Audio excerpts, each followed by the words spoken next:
Alright, well, we got everyone loaded in.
Alright, good. We're all back.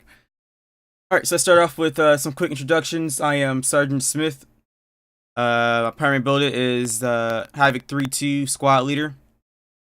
Got several secondary abilities. First one is S1 Personnel Clerk, S2 System Analysis, and then lastly, the current ability I'm using right now, which is S3 OSUT Instructor. Sergeant Margetta.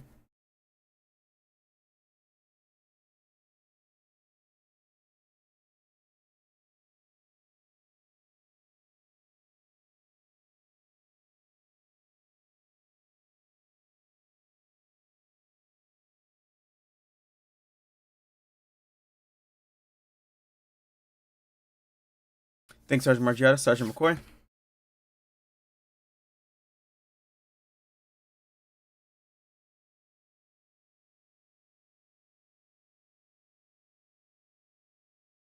Thanks, Sergeant McCoy. Alright, so before we even continue anymore, make sure you guys know how to address all the NCOs, especially Sergeant Margiotta and I, and Sergeant McCoy. So first off, when addressing NCOs, you're going to address them by their rank and their last name. Now, for sergeants, staff sergeant, sergeant first classes, all you gotta do is just say sergeant. If they're a first sergeant, sergeant major, or master sergeant, you're gonna address them by the full rank. Does everyone get what I'm saying? Okay. Alright. Now next is addressing officers. You address officers by sir or by their rank. So for a lieutenant, you can address them by either lieutenant, then the name. For the captain, you can address them captain and their name, or you could just address them by sir. Now, you don't have to say first lieutenant, second lieutenant, so you don't say the full rank. All you gotta just say is lieutenant. You're not the Marine Corps, you're just the Army. Any questions with addressing NCOs and officers?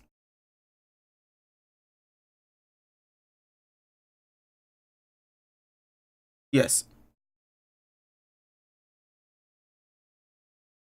Okay. Alright,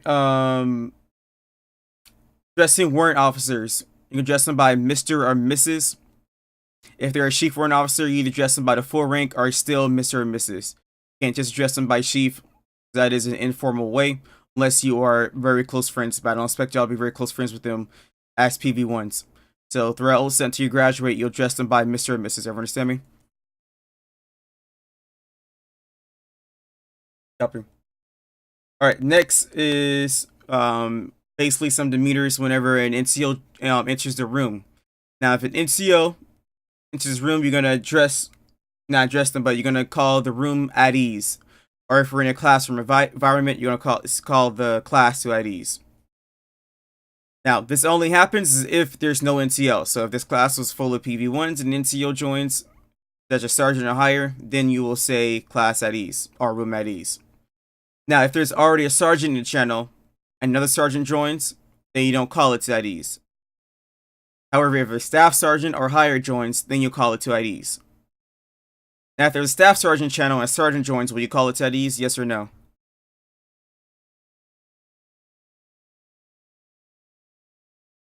If a staff sergeant is already in channel and a sergeant joins, would you call it to an at ease? No, you will not. Only if there's an NCO above the person currently in the channel, you will call it to at ease. Now, next is calling the room to attention or the class to attention. That's if an officer joins the channel. Once again, officers outrank enlisted men, so there is a first sergeant or a sergeant major. If the first lieutenant joins channel, second lieutenant joins channel, you will call it to attention. Usually, it'll be the senior NCO that will do that. But senior NCO does not do it, and it takes a little while. Then help the senior NCO or senior enlisted men help them out by calling the room to attention. Now, once again, if there's a captain in the channel and a lieutenant joins, you don't have to call it to at ease. If there's a second lieutenant in channel and the first lieutenant joins, then you'll call it, I'm sorry, not at ease, to attention. First lieutenant joins, so you call it to attention. And that is up to enlisted man, not the officer to call it to attention. It will be the enlisted man to do it first. Any questions?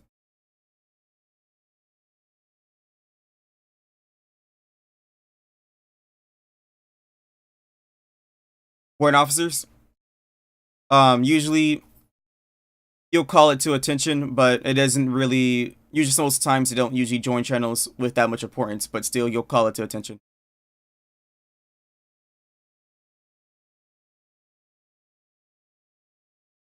It's up to the senior enlisted man. Yes. Yes. Okay.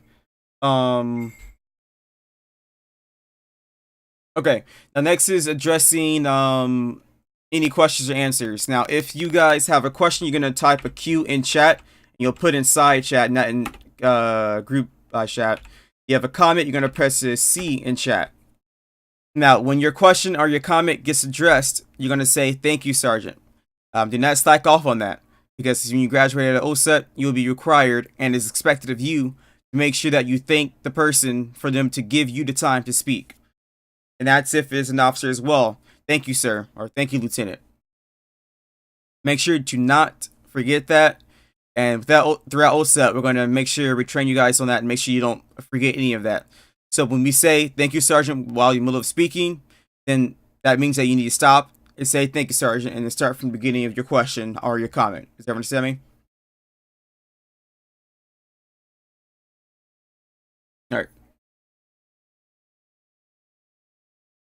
All right. That is all said and done. Now we can move on to just basically the portion of OSUT. So first off is the agenda. Now our agenda is basically the building block approach. We will not teach you something without beforehand teaching you the basics of how to use the most advanced part.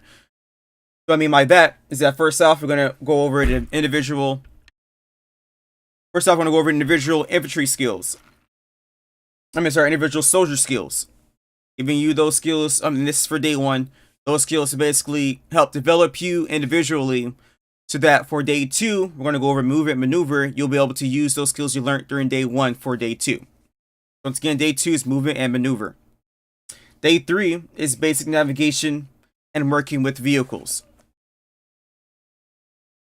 And lastly, day four will be your practical exercise and graduation. And once again, your graduation will happen once you're able to complete your oral quiz and complete the practical exercise.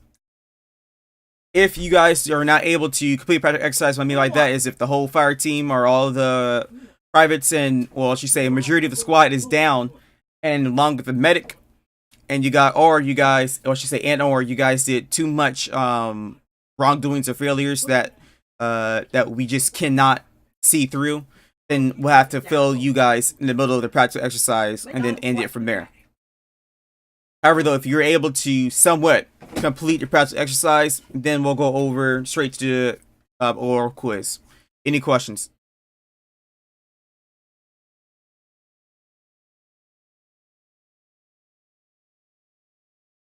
Notes what we tell you.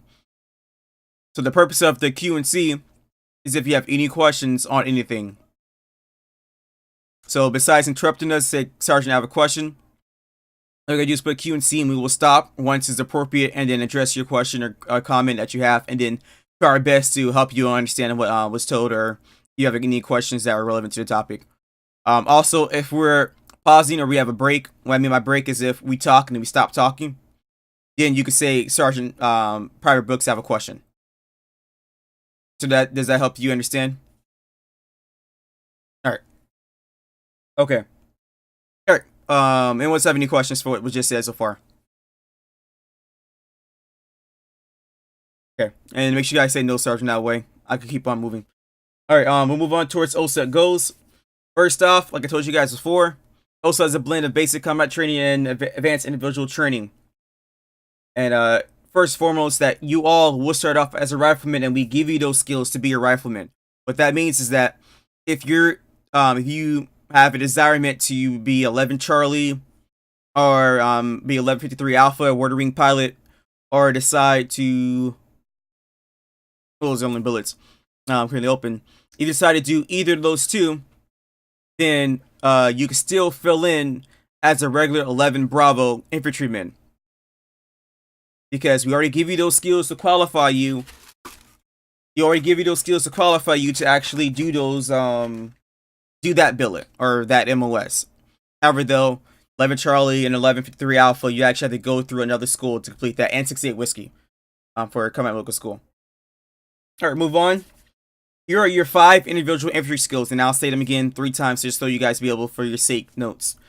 First off is shoot, then move, communicate, survive, and sustain. Is shoot, move, communicate, survive, sustain. Shoot, move, communicate, survive, and sustain.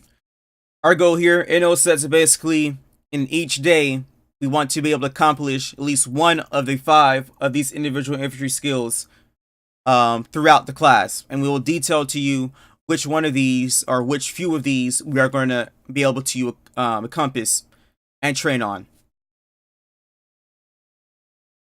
Now, throughout OSUT, everything that'll be taught to you is basically a basic introduction of the tactics that we use here in the unit.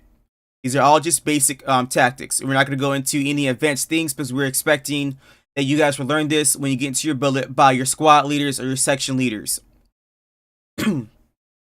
So everything we teach you guys is just a small template that is basically you guys are able to adapt as needed from that template that we give you. So you can fill in any information that is needed as possible to help you understand and to improve what was taught to you guys. Everyone understand? Okay.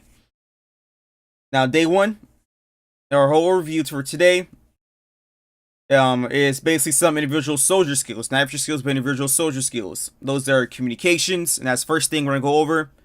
Then your basic weapons and engagement techniques. And lastly, the basic engagement procedures. All of these should help you be able to be prepared for day two, which is movement maneuver, and for that live fire bounded course at the end. Now, the two individual infantry skills that we plan to accomplish here are communicate and shoot. I say again, communicate and shoot. Now, here's the philosophy we try to strive here in the unit as leaders, and everyone in here will always soon enough be a leader. And who in here is planning to, after graduating OSUT, has a plan in the future to get in a leadership billet? Just one? Well, in OSUT, Sergeant Margiela and I, along with First Sergeant Sergeant Myers, everything that we teach you guys will always have some ounce of showing you guys the best way of how to be a leader. OSUT usually will be the one, usually is the class that breeds leadership. It's up to you guys to make sure that you keep those notes, take those notes, and retain those notes so that you can use these in the future for your trainings and anything else above and beyond that. So one quick thing you guys want to take into note, this very important quote, is that leadership is not about being in charge. Leadership is about taking care of those in your charge. Don't think that you being a team leader or squad leader is just where you lead your team. The actual responsibility that you have is to take care of your team, to improve your team, making them the best that you can actually have, or have them to be. The S3 training staff, me, Sergeant Margiela, and Sergeant McCoy, and everyone else that is the instructor for recruit training and advanced individual training, or else I should say, that our responsibility is to make sure that everyone, all three of you, and over beyond everyone that goes through this training pipeline, is prepared to succeed once you graduate OSUT. We want you guys to know that nothing in here is taken for granted. We want you guys to take nothing for granted. That all of you is given the knowledge and skills to thrive once you graduate out of OSUT in the unit. Now, because we take our responsibility as NCO trainers very seriously, the bar is very kept high in OSUT. And we expect nothing that we tell you guys to be misunderstood, to be said incorrectly, or done incorrectly.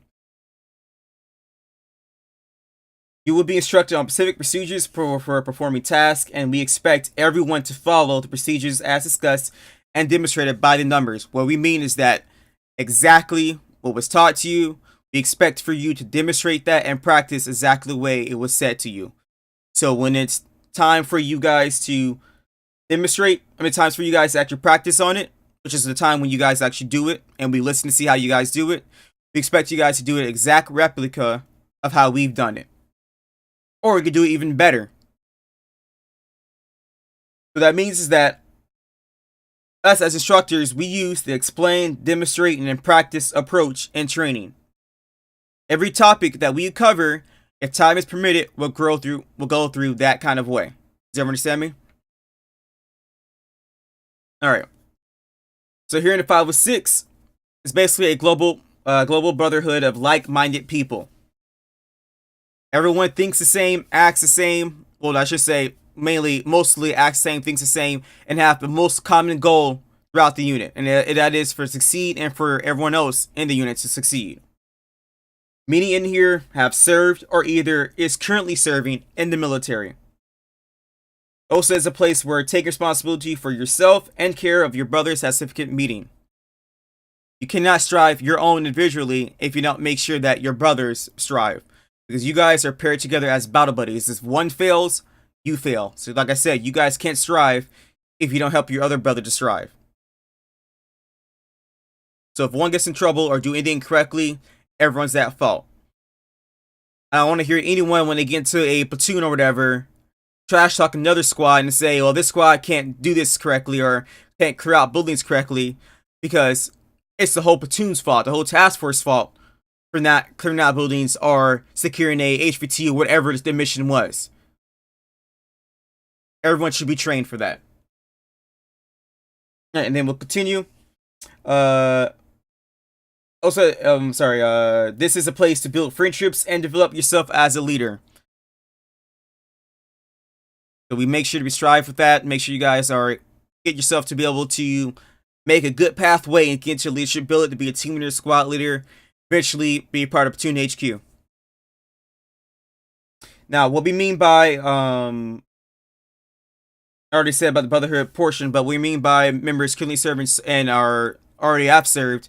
You guys don't have to actually have been in the military, being in the 506. But what we mean is that there are people currently in here who are in the military or were currently in the military, and they've joined this unit because the portion called realism. 506 is a realism unit. You guys sign up for the realism portion. That means that you guys are required to come to most of the trainings and most of the operations that are required for you guys to partake in. So with it being a realism unit, there's some things that you guys should make sure that you pay attention towards so you don't break each person's immersion. So that means that certain terminology, such as if you guys are lagging, number one, you'll say just that your boots are heavy. Or if you're having problems with your computer whatsoever, all those will just be in a general statement of that you're having gear problems. If your radio's messing up, you got to restart your comms, or you're having comm issues. So don't try to break people's immersion, but someone's try to keep their realism up to the most. You guys have any questions? Okay. Sergeant Marge, you have anything to add to this?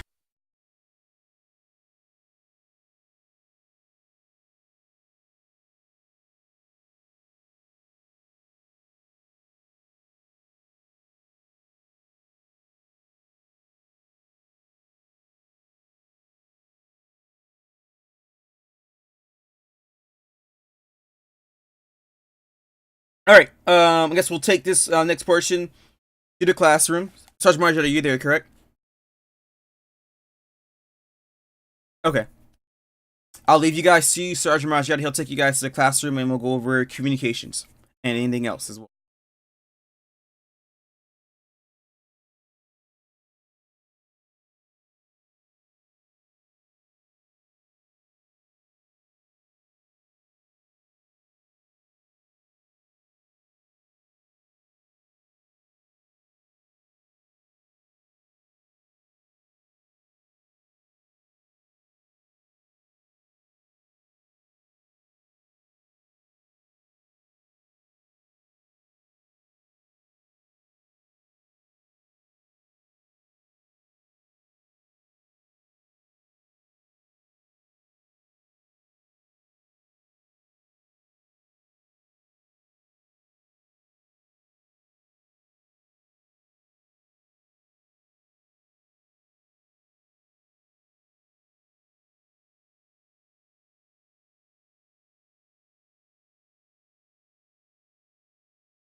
Got to mute everything. This is on my commutes. I don't know. I was using remote control, but can you hear everything now? And what's up, Chakra? I don't know. I think it's Sullivan. Sullivan. I think it's still Sullivan. I don't know. Correct me if I'm wrong.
Alright, cool. I'm glad you can hear now. Cool.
But you can hear me, but you can't hear Margiota. But it shows that you can hear everything. You sure? Let me check.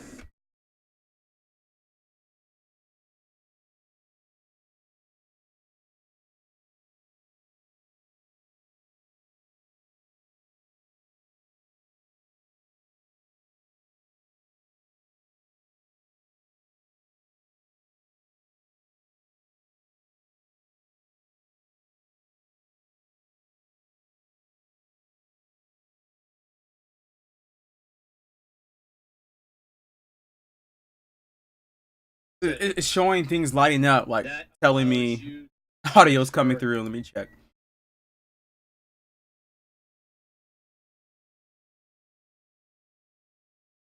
Two different frequencies.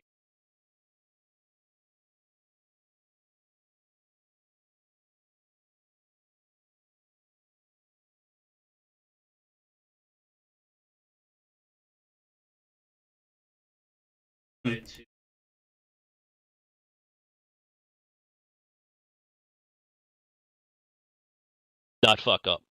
So Oh, now That is it. Do you hear duplicate? Okay, for you. All right.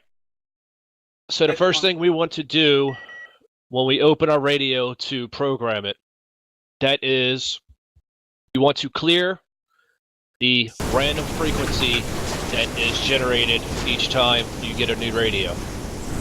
So right now it says channel 1 and a random frequency. Just hit the CLR button and cancels out the current frequency. Then you have a cursor flashing on the screen. Then we can program our first frequency in. The frequency we are going to program in is going to be Alpha Team Lead. Okay. The way I'm doing this is just for teaching purposes. So forget the problem. So Alpha Was that no longer we're gonna plug the in real tech? channel The real 1, tech which is digital alpha is the one now. 100.1.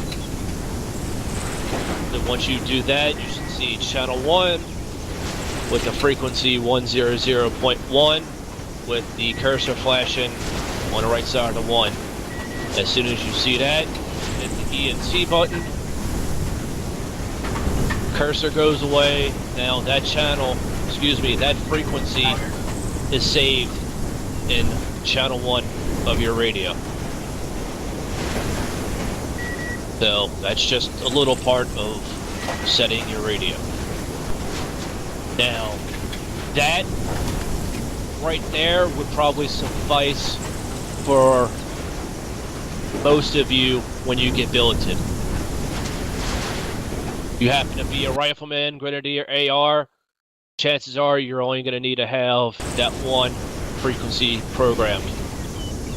But I will not be doing my job correctly if I do not show you how to program and monitor 2 frequencies. So, our team frequency is now programmed in channel 1. Let's hit the PRE button, plus, and we will go to channel 2. Same thing with channel 2, it has a fucking random frequency generated. So we want to hit the CLR button, clear it out.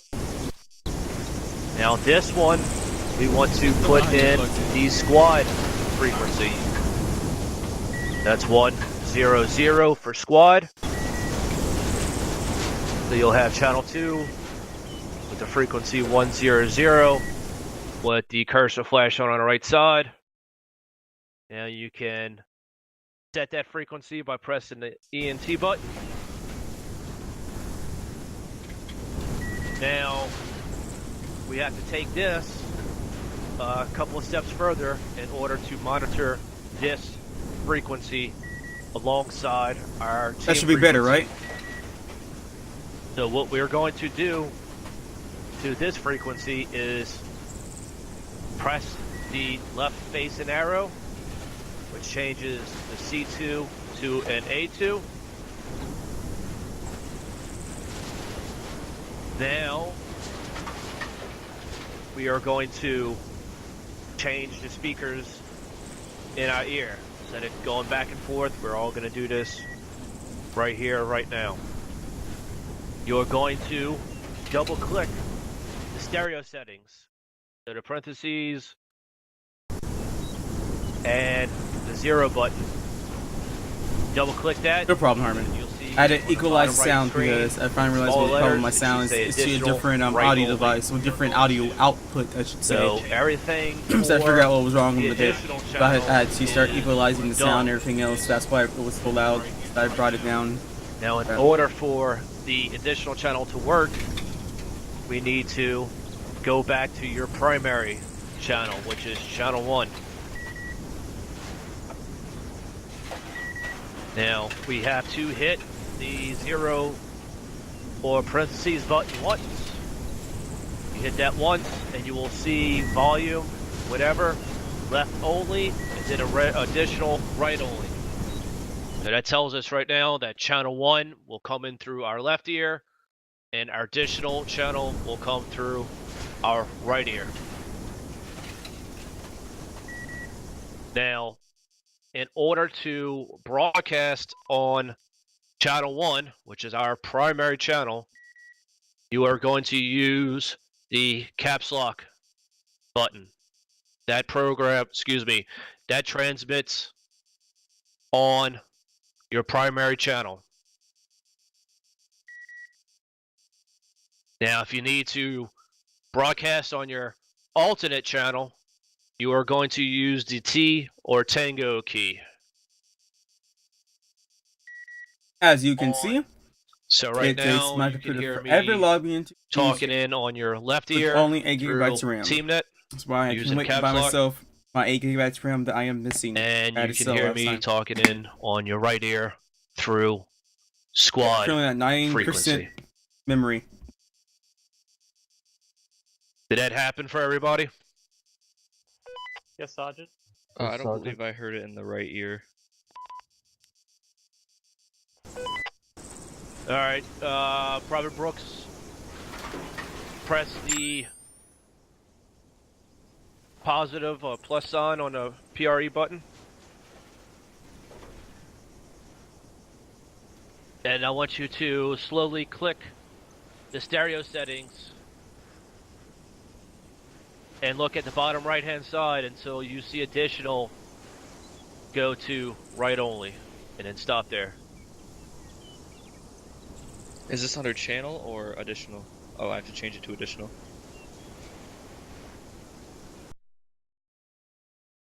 Alright, so what do you see on your screen right now for your radio?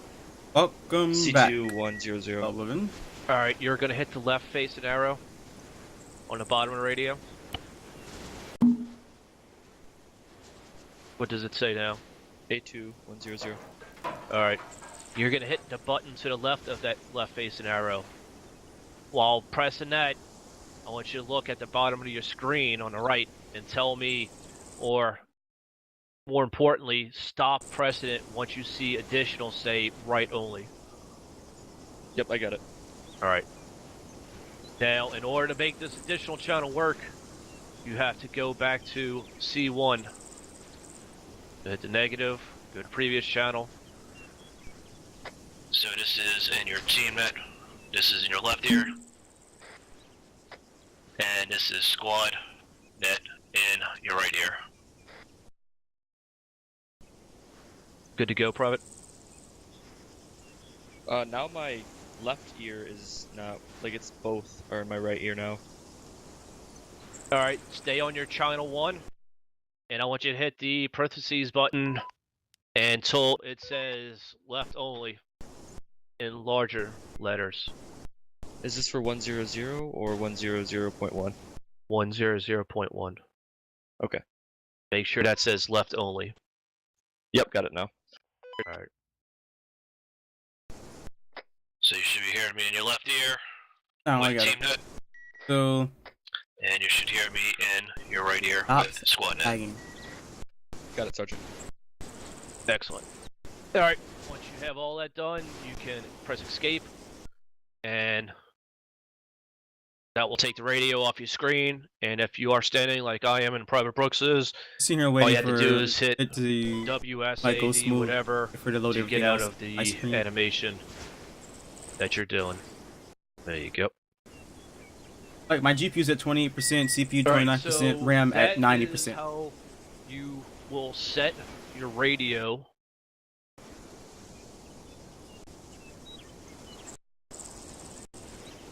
employing your primary channel Alright, cool, we're and done. your alternate channel. So right there, it Somewhat. I allows guess you some to things are still listen not to loaded two in, right? frequencies, and it also allows you to respond to those two frequencies. Sandbags. So Can't respond on both of them at the same time, but you know if somebody's talking to you in your left ear, they're fucking transmitting over TeamNet.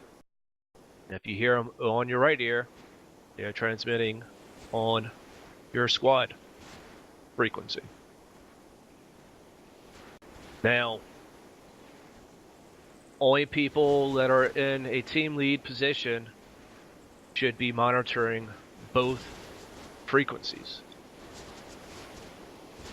So if you're a fucking 2IC, 3IC, 4IC, which is 2IC, which is second in charge, third in charge, fourth in charge, you always got to have redundancies. If you're a 2IC, 3IC, 4IC, you're not actually the team lead. You do not have permission to monitor both frequencies. Now, if you happen to have to step up because your team lead goes down, then yes, you're authorized to monitor both frequencies. So if you happen to not be in a team lead position and you're 2IC of that fire team, you can have your primary channel, which is your team net, which is the 100.1 frequency, but you can also have channel 2 set to your squad frequency. Now, by having two primary channels, you will not be able to listen to both channels. So when you stay on channel 1, you will not hear channel 2 unless you change to it. So all you're doing at that point is having that frequency pre-programmed in case of emergency. So if your team lead goes down and you're the second in charge of the fire team, all you have to do is get into your radio, go and hit channel 2 and change that to A2. Remember to go back to your channel 1, exit out of that, and call up on squad saying either Alpha or Bravo team lead is down. This is either Alpha Bravo 2IC. Check it in. Simple as that. Any questions before we move on, gentlemen? Thank you, Sergeant. No, Sergeant. No, Sergeant. All right. Just in case the developers don't. First thing we're going to go over is phonetic numbers. So we do say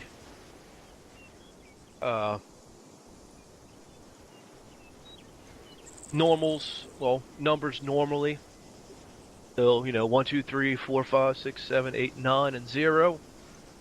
We never group numbers together, so when you're giving out a distance or bearing, don't put them together. Or just say, like 1, 2, 3 degrees or 350 meters for the range. Never group them together.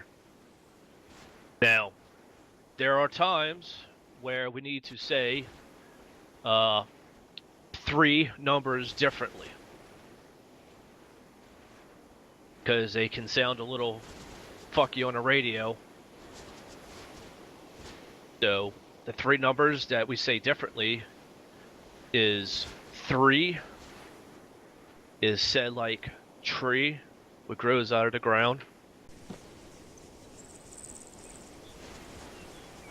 Write this out for you.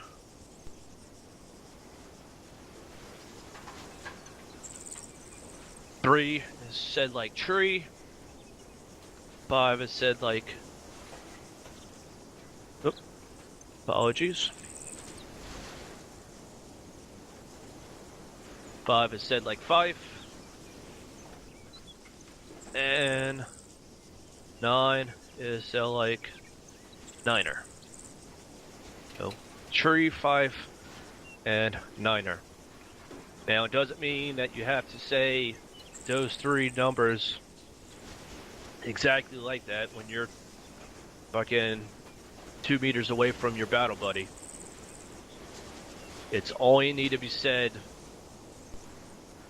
like that when the information needs to get out right the first time. When there's no mistaking for, did he say 3 or 5 or 9 or whatever. There can't be any fucking second guessing. That's when you need to use it.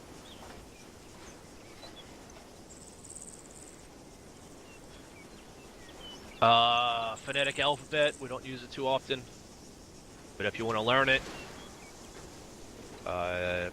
look up the NATO phonetic Don't use civilian because it's completely different than military.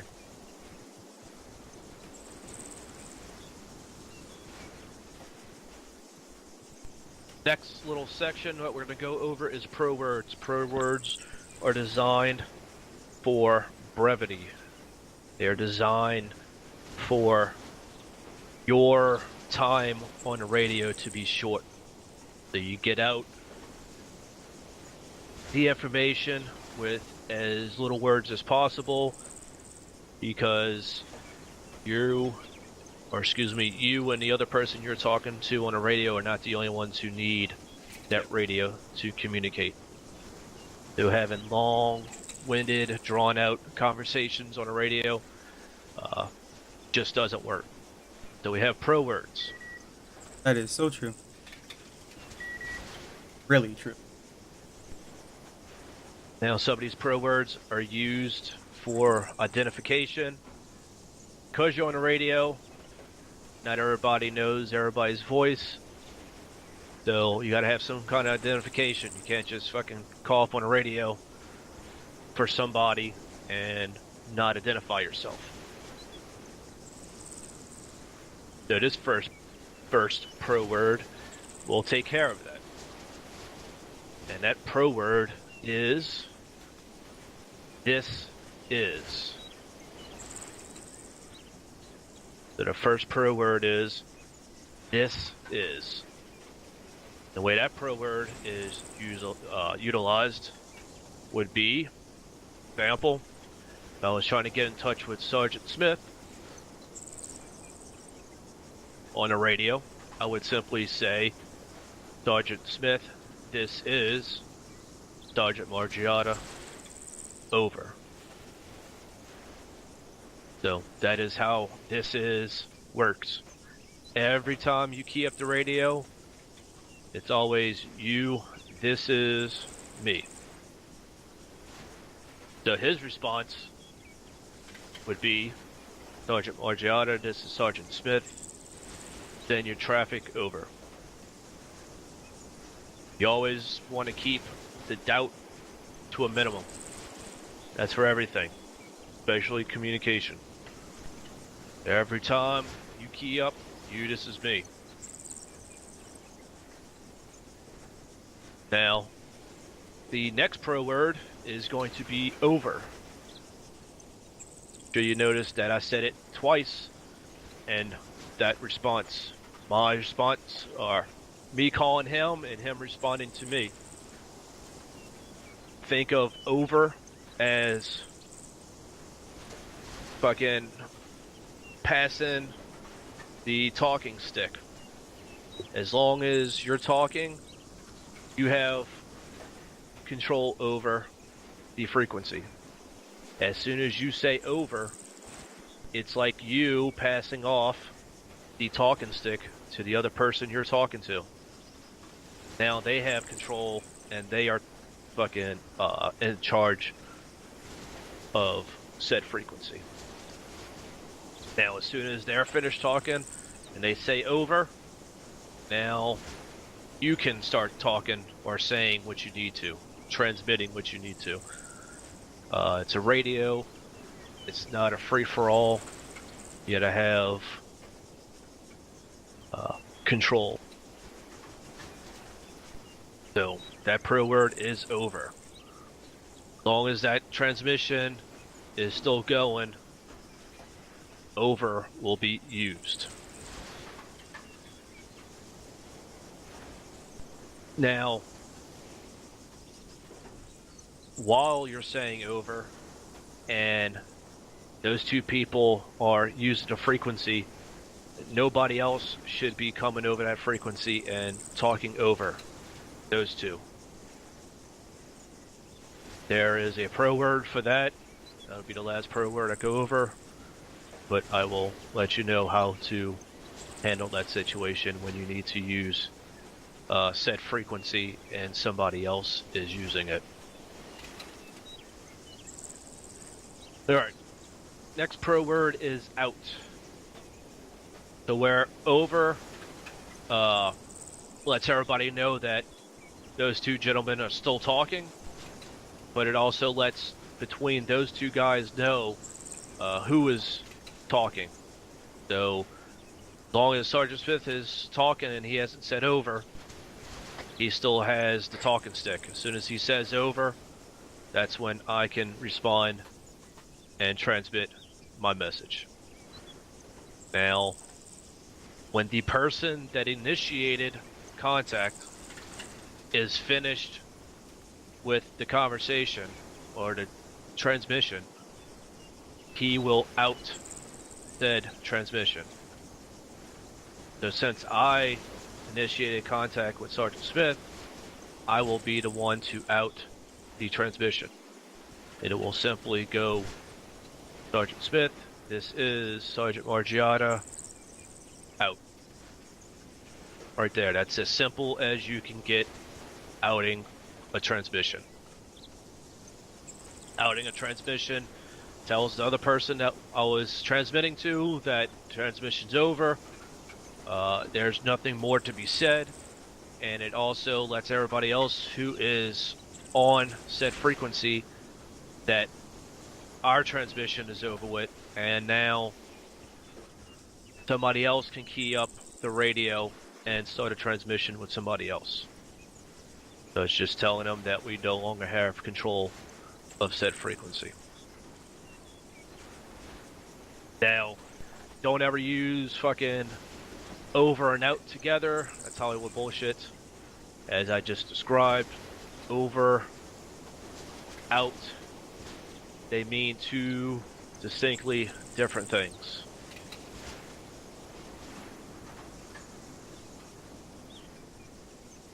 Next pro word is break. You can think of break as a period. Break helps you, believe it or not, break up a transmission into smaller pieces so that the person that is receiving a transmission can digest it easily. There's nothing worse, well there is, but it sucks when you're in a fucking gunfight and a 249 and all kind of shit's going off around you, people are screaming in one ear, and then you got another message that's long-winded but important going off in your other ear, and you're trying to make sense of what they are saying, but it's just one long message. Well, to help that person digest it easily, you can break up that transmission. It's also a good tool to use when you need to have your fucking brain catch up with your mouth. So you're not doing on a fucking radio. And I'm not saying because you're fucking stuttering, but just because you're fucking using filler words to get you time to say what you need to be said, or what needs to be said. So you need to take a second to fucking clear your mind and get out the next part of what you need to say. You can break the conversation or the transmission, or if you know you're about to put out a lot of information, you can break that transmission. So it can be simply done like so. As an example here, if I wanted to have Sergeant Smith run a fire team on what I want to be done. So example would be, Sergeant Smith, this is Sergeant Margiotta, over. You will come back with Sergeant Margiotta, this is Sergeant Smith, send your traffic over. Now this is where I can use the pro word break. So, Sergeant Smith, this is Sergeant Margiotta. I want you to maneuver your team southwest, break.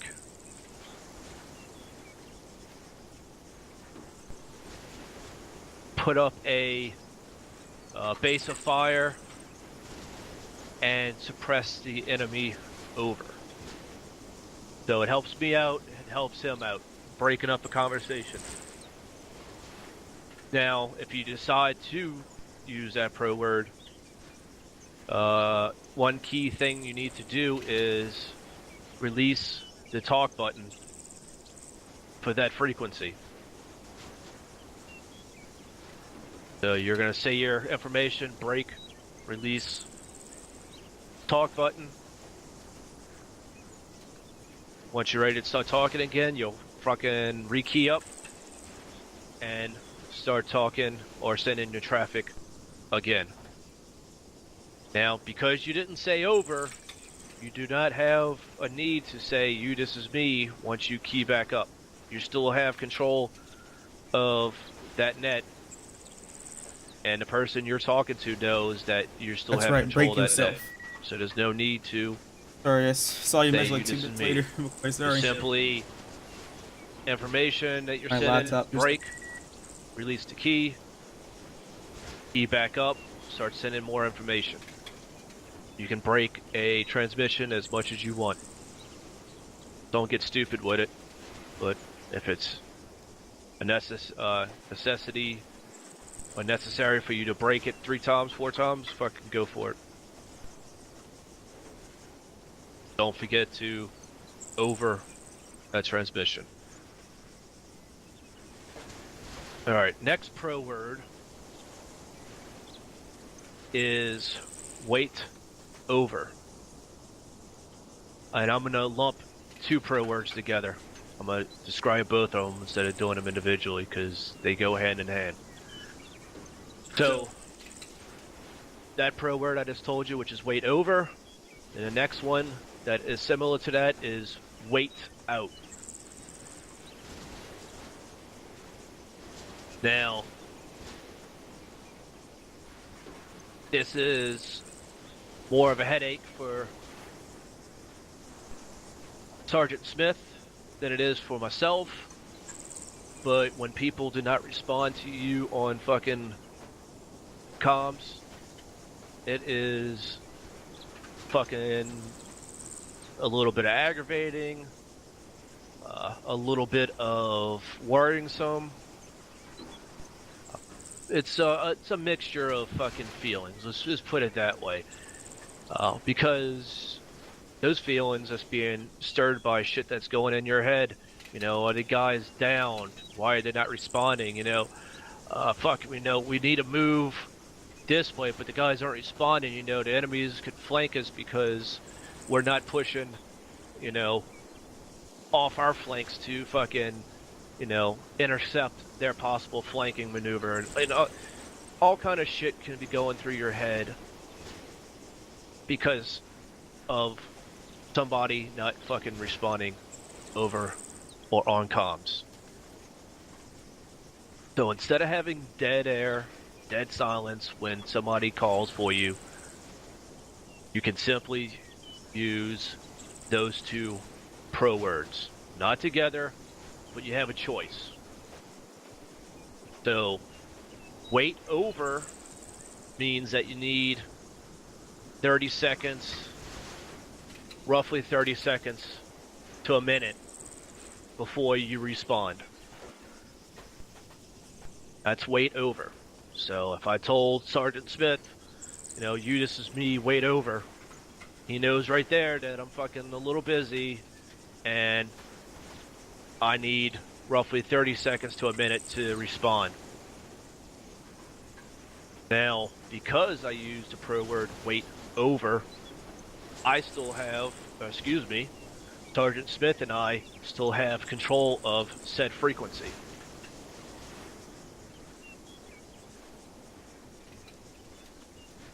Now, the next pro word that could be used is wait out. So if I needed more than a minute to get my shit straight before I can have some kind of transmission with Sergeant Smith, I will simply tell him, Sergeant Smith, this is Sergeant Margiano, wait out. With that, he knows, fuck, must be deep in the shit, something's going on for him to, you know, not be able to respond right away. You know, he might need assistance or whatever. But it's a hell of a lot better than him not knowing what's going on. Also, by saying wait out, it lets everybody on the frequency know that that frequency is now free. It is now free to be used. So this is about the only time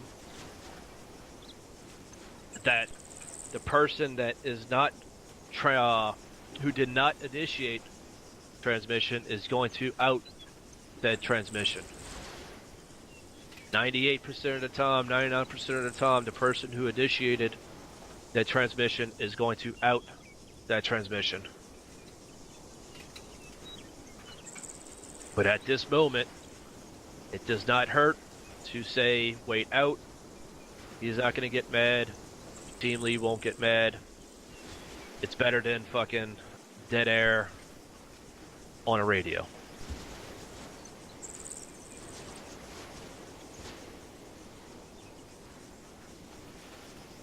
Alright.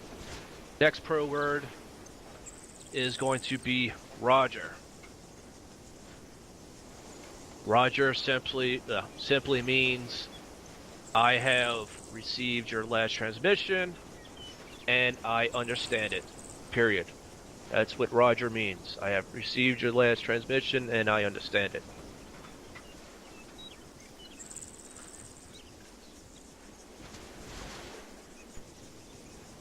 Now we can take that pro word and we can go a step further with this next pro word. Next pro word is Wilco. It is shortened down for will comply. Wilco takes Roger a step further by saying, I have received your last transmission, I understand it, and will comply. So a proper way to use that would be if Sergeant Smith told me to take my fire team and go clear out a set of buildings. And just set a B saying Roger, which tells him, okay, well he understands what he wants or I want done. But I wonder if he's gonna go do it. You know, maybe I need to call him and ask him, you know, if he's gonna go do it. No. All I have to simply say is, this is me, Wilco, over. I say that, Sergeant Smith knows that I understand that he wants me to take that fire team, clear out this set of building, and that I'm going to do it right now. That's what Wilco. So you see how one word or two words mashed together can fucking replace a larger set of words. That's brevity. Now, never use Roger Wilco together. Just like over and out. That's two different things.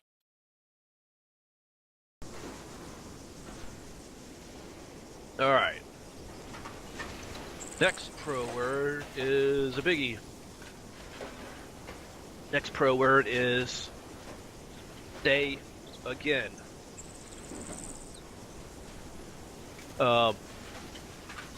Get the word repeat out of your brain. Get into a habit of saying say again or say again your last. Do not say repeat. I don't care if you want to say it with your friends and all of that, but when you're online here in a unit, fucking doing stuff, do not say repeat. Repeat is a 11 Charlie, which is indirect mortarman. That is a pro word for them. Repeat.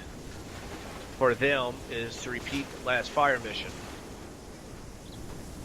So, You can see where shit can go fucking south pretty quick if somehow someone in IDF heard repeat over comms by a fucking fire team that happens to be wandering in the last fire mission of the mortars. You know, it could get bad. Has it happened? No, but we don't use repeat to ask for information again. Simply say the pro word, say again. You know, say again, or say again your last, over. Alright. Next pro word is read back. It can be used in two different ways. So, read back is a pro word used to read back information. So, one example, if Sergeant Smith gave me important information or specific information that he wants or that I need, he can ask for readback. So he can say, you, this is me, whatever information is, readback, over. So he's asking for a confirmation on what he sent, just to make sure I heard it correctly. So when he tells me read back, he wants me to read back that information that he sent, word for word, so that he knows I understand and I heard it correctly. Once again, there's no room for fucking second guessing. Also, it can be used a different way. So an example would be me asking for readback. He sends important information my way, but he doesn't request a readback. I hear that information, but I request a readback to make sure I heard it correctly. So he could say, it could start off with, you know, you, this is me. He sends the information, over. Well, I got the information, but I want to make sure I heard it correctly. So I would say, Sergeant Smith, this is Sergeant Margiana. Read back on last. I can say the information back, or I can request a read back from him. So, once again, it leaves nothing to chance. Making all that stuff happen doesn't make you a less of a fucking soldier, it makes you a better soldier. You know, don't fucking get all bent out of shape. Oh man, I didn't fucking hear him. I'm fucking being embarrassed to fucking ask for that information. No, fuck that. Ask for that information 3-4 times if you need to get it right. You fucking go with what you think you heard and you start getting people killed.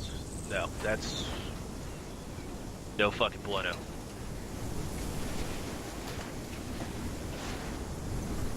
Alright, correction is the next pro word. Correction.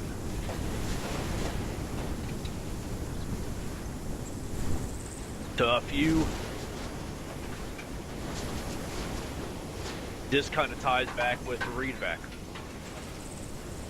If you sent out information to somebody and they did a readback and they fucking read it back wrong, you could... Well, actually, I'm gonna fucking lump 3 pro words together here. So the first one I told you is correction. The second one will be correct. And the third one will be wrong. So if the readback was correct, all you would have to say is that readback is correct. Now, the next 2 pro words kind of go hand in hand. That is correction and wrong. So if I sent or he sent the readback and it happened to be wrong, I would or he would let that person know. Readback wrong, correction, and go with their corrected readback. There's no time for fucking you talk, fucking Dean bullshit phone stuff. Fucking he catches a fuck up, he'll say that's wrong, correction, and he'll send the right information. Get it fixed as fast as possible.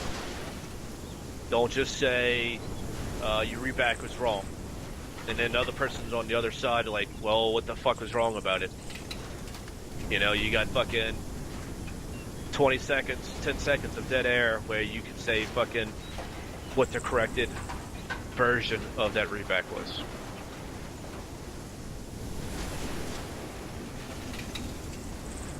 I know I lumped three of them together, but does everybody understand those three? Yes, Sergeant. I'm still Sergeant. Excellent. Alright. Your next pro word is interrogative. Interrogative says that you have a request, you request a confirmation, or you have a question. The proper way to use interrogative is, let's say I have a question for Sergeant Smith. The way interrogative needs to be used is like so. Sergeant Smith, this is Sergeant Margiotta, over. You will go, excuse me. Always fuck up the first part. It will go with Sergeant Smith, this is Sergeant Margiotta, interrogative, over. Now, by throwing that out there right at the beginning, he knows that I have a question or I need confirmation on something. Well, he has multiple answers for that. He can either tell me to send my traffic, which would mean to send my question to him. And if he doesn't have, or he's a little bit busy, he can say, wait over. Well, if he's really busy, he can say, wait out.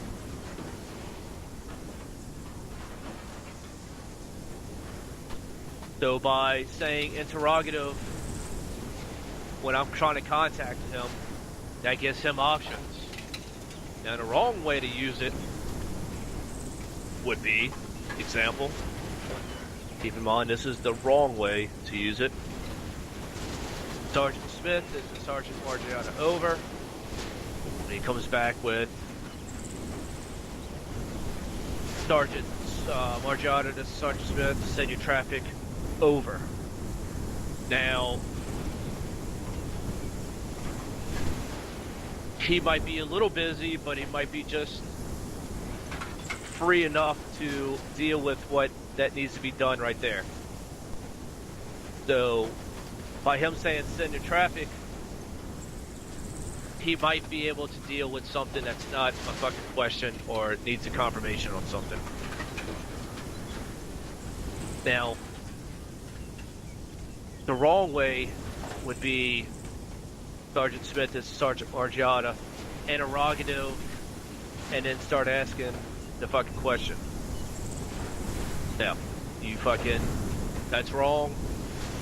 You need to get him or give him the opportunity to either say that he can or cannot deal with that communication at this moment. Because if you use it the wrong way, you're just now wasting his time, your time, and everybody else's time that is on said frequency. So, make sure you use it the right way. You know, this is me, interrogative, over. And the person you're trying to contact will either say, send your traffic, wait over or wait out. Just give them options.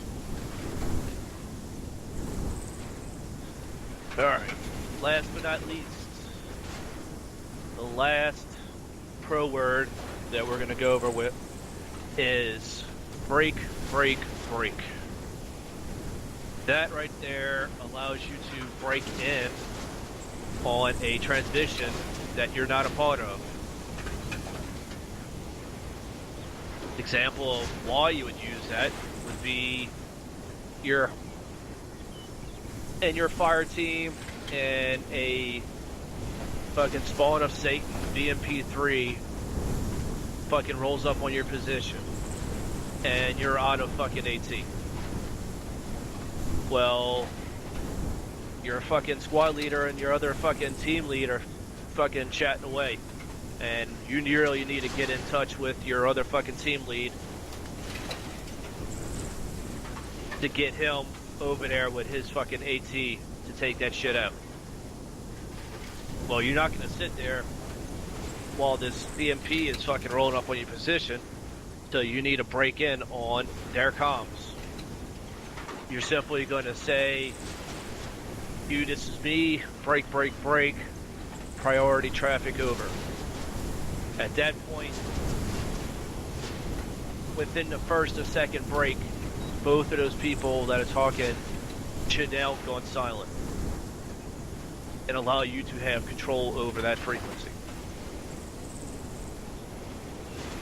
And obviously the person you're trying to contact will now begin communication with you. Now, that is for priority traffic. That's for important shit. You know, there's certain things that does not classify as important. So, use it wisely.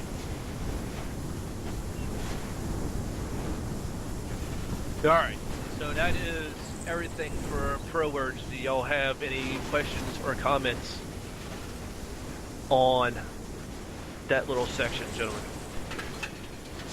No, Sergeant. No, Sergeant. Sorry, Sergeant. Excellent.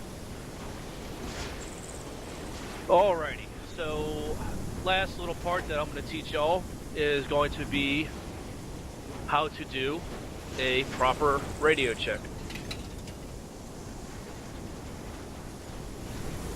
It is everything that needs to be done every time you program your radio. You want to make sure you programmed it right. Make sure your fucking radio is working. So you're going to do a radio check. Now, the proper way to do a radio check is going to be like so. Try to type this out for y'all. So, first part of the radio check is going to be you. This is me. Radio check. Frequency.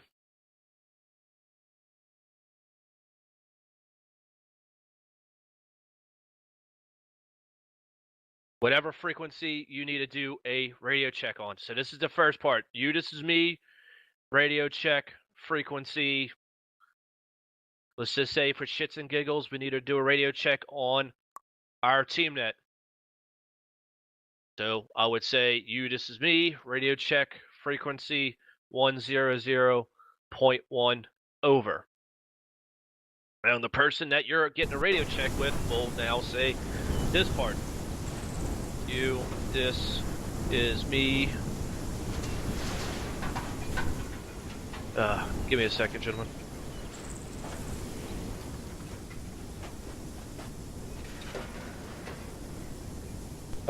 You, this is me. I have you. Let's just say loud and clear on frequency 100.1 over. So that would be their response to you requesting a radio check. You, this is me. I have you loud and clear on frequency. Example 100.1 over. That's 2/3 of the way done. Next part will be your response to that. You, this is me, Roger. Out. Simple as that. So, you initiate the radio check, you out that radio check.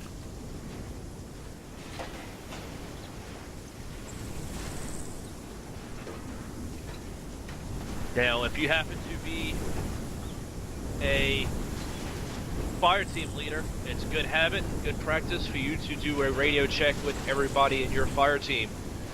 Leave nothing to chance. You being a fire team leader, do a radio check with the AR, your grenadier, and your rifleman. Those three gentlemen. And be much better. Does anybody need me to say again the radio check on how to say it?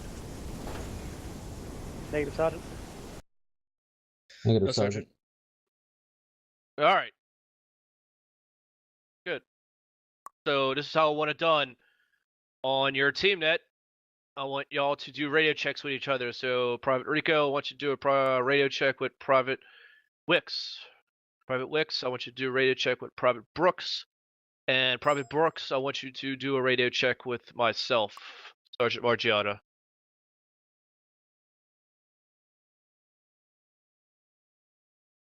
Alright, go. Yep, make it happen. Private Rix, this is Private Rico, comms check on frequency 100.1, over.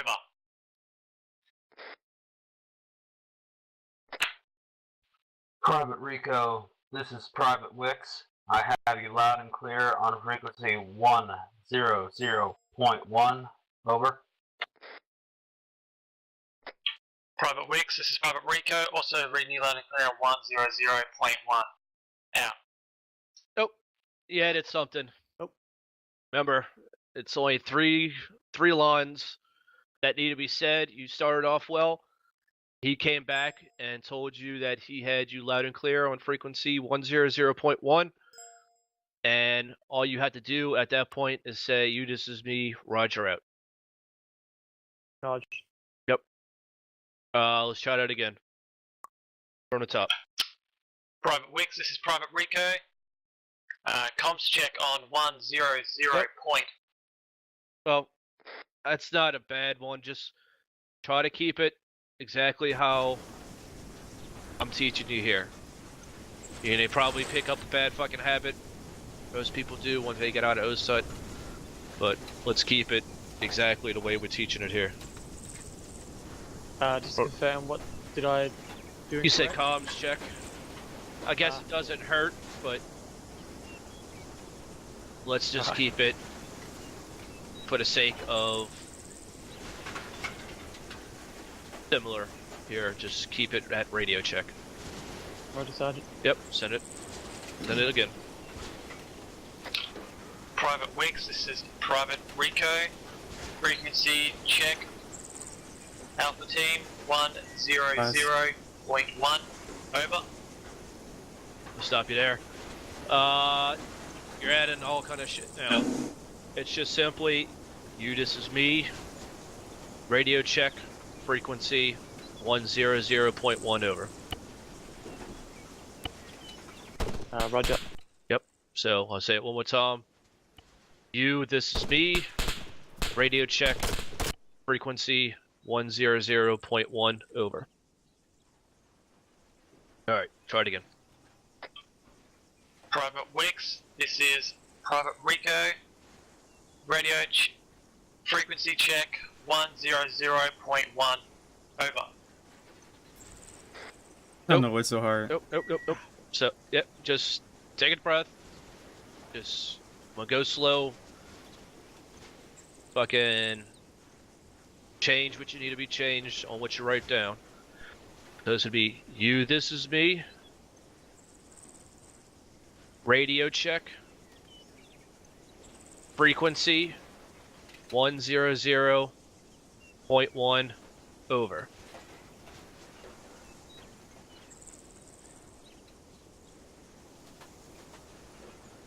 You will come back with you, this is me. I have you, Lima Charlie, on frequency 100.1 over. Or loud and clear. It's those two are the same. I'm not gonna bust your balls on loud and clear and Lima Charlie. Acknowledged. Alright. Yep. Started from the top. Private Wix, this is Private Rico, radio check on frequency 100.1, over. Private Rico, this is Private Wix. I have you loud and clear on frequency 100.1, over. Private Wix, this is Private Rico, Roger, out. Awesome. Awesome. There we go. Good shit. Ah. Alright. Private Wix. Do on with Private Brooks. Private Brooks, this is Private Wix. Radio check. Frequency 100.1, over. Private Wix, this is Private Brooks. I have you loud and clear on frequency 100.1, over. Private Brooks, this is Private Wix. Roger, out. Alright, Private Brooks, do one with myself. Sergeant Margiata. Sergeant Margiata, this is Private Brooks. Radio check on frequency 100.1, over. Private Brooks, this is Sergeant Margiata. I have you, Lima Charlie, on frequency 100.1, over.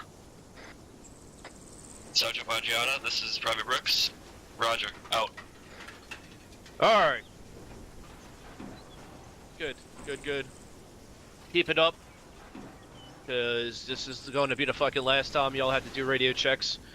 Especially in OSUT. So, the way we went over them today is the way I expect them till graduation.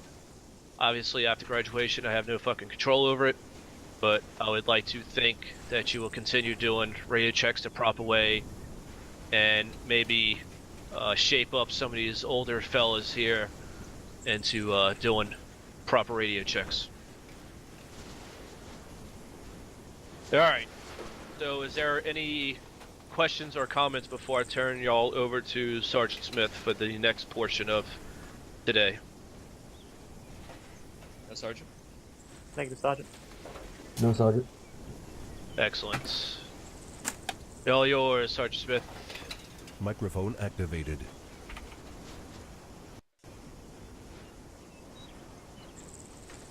Thank you, Sergeant. Yep, you're welcome. Alright, can you hear me? Yes, Sergeant. Okay. Yes, Sergeant. Yes, Sergeant. Alright, let's just first go over something that's very big for you guys to know as we are in an FTX cycle. First off is just your weapon conditions. You ever know all the weapon conditions or most of them? Yes, Sergeant. Okay. Just a quick little review. Condition 4 means that the magazine's out of your rifle. I'm just doing everything related towards Arma, not related to the real world. So, but condition 4 means that your magazine's out of your rifle. And at all times, you should never point your rifle at anybody, so it should be resting. Now, when we say to sling your rifle, that means you're going to sling it and put it on your back. Do so, you're going to press the 0 key. That's above your Papa and above your Omega key. That is the 0 key next to the 9 key. It should be on your keypad, the one on your numpad.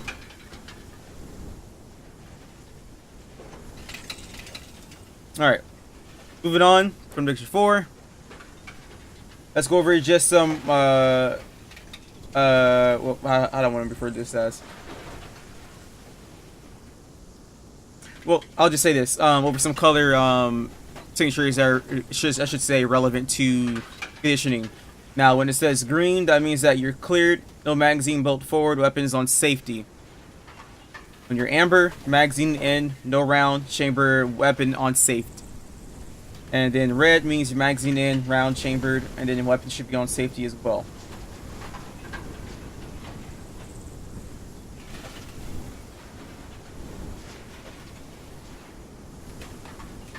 Any question? Sorry, the condition 4 was magazine out and slung over shoulder. No. Chamber empty, empty magazine. So basically, no magazine in your rifle, and that's it. That's all you need to worry about.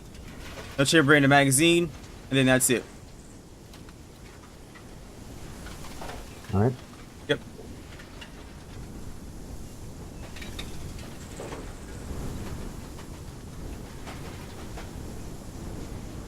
Then condition 3, chamber empty. Magazine in there. However, though, make sure there's no magazine in the chamber. And then you're gonna put it on safety. However, though, we can't do that at number 3. Put a magazine in there, you're just gonna might as well just put it on safety. Then condition 1, round in the chamber, magazine in place. And then you're gonna put a weapon on safety. Then condition 0, a round in chamber, magazine in place, and you're ready to shoot at anything. Usually when you leave the wire, that's when you're condition 0. So when you guys getting ready to board inside of a bird or getting ready to mount up into a Vic, then you might as well put that magazine in in your rifle and take it off safety before you board in. Anyone confused on that? Negative, Sergeant. Okay. The reason I didn't go over condition 2 because condition 2 really doesn't matter to anything in stance of Armor 3, number 1, and number 2. It's really not much relevant unless we're discussing about 1911s. Alright, let us move on from the mission safeties and move on towards our weapon optics. So first off, we're going to go over the RCO, Rifle Combat Optic, and is people refer to as well as Range Combat Optic, but we're going to go over it as Rifle Combat Optic.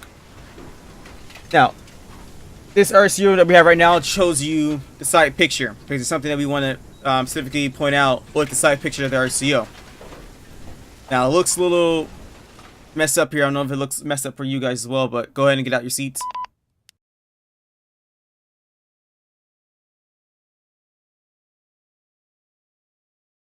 One standby, guys.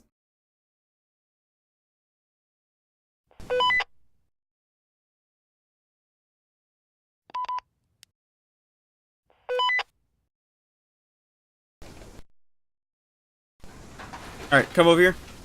Finally move now. Come over here. Come around the desk. Okay. Can we all see the side picture more clearly? Yes, Sergeant. Yeah, clear, Sergeant. Alright. Yes, sir. Alright, so we all see basically this vertical line with small horizontal lines that intersect it. And they get smaller and smaller the lower they get. Am I correct? Yes, Sergeant. Okay. Alright, so this RCO, it basically compensates bullet drop and as well has ranging capabilities onto it. So you know we're about having to zero in your rifle when you free out the range of a target. It's already on there. So target's at 800 meters, then you just lay that horizontal line that has the 8 on it, which symbolizes 800 meters, and engage target from there. And then so on and so forth with 600 meters, 400 meters, and so on and so on. Now, let me try to make sure you guys, this way you guys understand all the ranges on here. That chevron, you see guys at the top. Eyes on. Okay. That red chevron, the very tip of it, will shoot at targets at 100 meters. So targets at 100 meters, you just put that tip on the center of the body mass of the target, and then you go ahead and fire the round. Now, between the tip of the chevron and the bottom of the chevron, that's 200 meters right there. So target 200 meters, then put the center of the chevron at the center body mass, or you want to put it on the head if you can, and then engage the target from there. Then targets 300 meters, you effectively engage them at the bottom of the chevron. Then the 400 meters at the horizontal line with the 4 on it, 500 meters horizontal line between the 4 and the 6, and so on and so forth.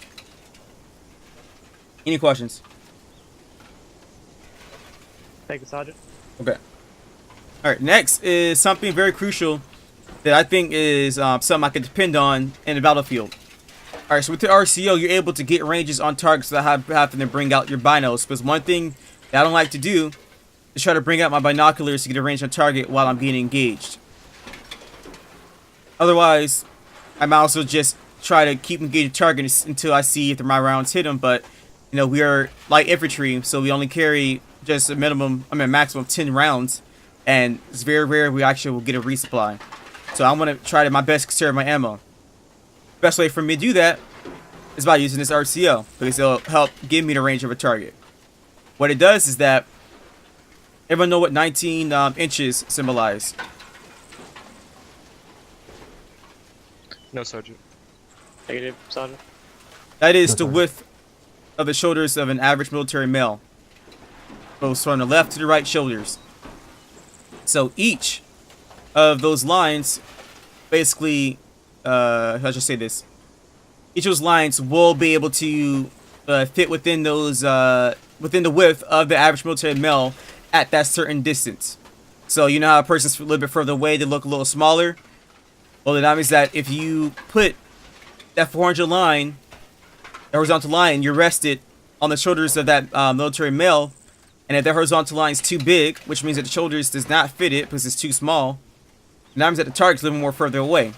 So you're going to try the 500 line. Well, if that horizontal line is still bigger, then you'll keep bringing it up until it might fit the 700 meter line.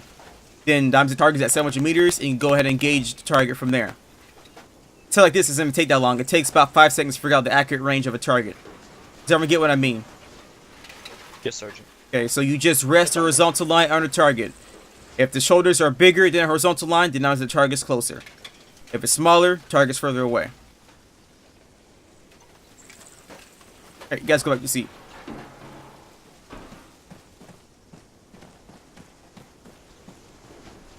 Alright, next optic is the let's go with MGL, the CCO, Close Combat Optic.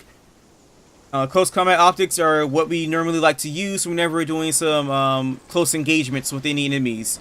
If the mission that detailed that we were going to clear out the town, so Mount CQB was going to be used throughout this training or throughout this mission, then most people would actually like to carry the CCO instead of the RCO, as they know that they will be basically dealing with some close engagements.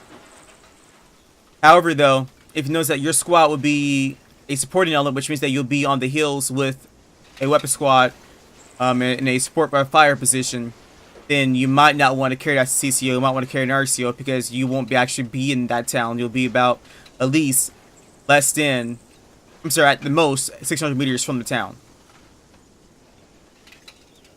Alright. Now CCOs can range just from aim points, radar sights, reflexive sights. And some radar sights mean as like the aim point. And also the EOTech. So in the classification of a CCO, the EOTech also has ranging capabilities. Or also as holographic sight. Now, however, though, you guys could make sure you go ahead and research how to figure out the range of a target with the EOTech. If you guys want to. If you guys want to use the EOTech. But I advise not using it. But some people actually have a preference of that and they actually like to use it. Then lastly is the MGO, Machine Gun Optic. Machine Gun Optic is meant exactly what it says within its name. It's meant for most automatic rifles, such as the M249 and the M240 Bravo. Machine Gun Optic has same capabilities of the RCO. It already has ranging capabilities and bullet drop compensation onto it. So, however, though, here's one thing that's a little different. When you look down the sight picture of it, the MGO, there's no lines that intersect between each other. What's different is that there's only one dot in the center of it, and there's an open space. But there still will be some horizontal lines and a vertical line. There's a vertical line, horizontal lines, but where the lines intersect at will be an empty space. And at the center of that line or where the intersection should be, would be one dot. But around that dot would be empty space, and then you'll see some lines. You guys will get what I mean when you look down the MGL when we go to the range and you guys get yourself that M249 or M240. However, what I'm saying though here is that you can still range out targets with the MGO as well. If you put, let's say, if you try to use a 700 meter line, if you rest that on the shoulders of the average military male, and if that horizontal line starts touching the shoulders, so you know that target is most likely closer. So you want to bring it down. Now, if the shoulders are too small and no way it is even close to touching the horizontal lines, then the target's probably a little more further away. Like I said, you guys will get you'll get what I'm saying a little later on. Any questions to all the side optics I went over? Thank you, Sergeant. Okay. We'll go ahead and move on to our light infantry weapons. First off, I'm going to go over the M4. M4 carbine. It is an issued weapon for the U.S. Army, and it's a lightweight, gas-operated, air-cooled, magazine-fed, shoulder-fired weapon. This can be fired in either the automatic and semi-automatic firing mode. Do you guys know what the automatic and semi-automatic firing mode is? Yes, Sergeant. Copy. So, automatic firing mode, you're able to, when you pull and hold on to your trigger, multiple rounds will release until the magazine is empty. Semi-automatic firing mode only allows you, only one round will release when you pull and hold on to your trigger. Alright. And to switch between automatic and semi-automatic firing mode, you're going to press the Foxtrot key, or what we like to call it, the fun key. And it allows you to switch between the semi-automatic and automatic firing mode. Alright. We'll move on. The purpose of this weapon is to provide any personnel the offensive and defensive capabilities to engage targets in the field at ranges out to 500 meters against a point target and 600 meters against an area target. Do we know what area targets or point targets are? Yes, Sergeant. Copy. And now go over it just so just refresh y'all memory. A point target is one single target or one specific thing we are engaging. If we're engaging a bunker, that is a point target. If we're engaging a tree line, that is an area target. We're not shooting at something specific, because our rounds will hit any random spot in that tree line. If we're engaging a squad, squad is a point target. Now, do we know what area fire and point fire is?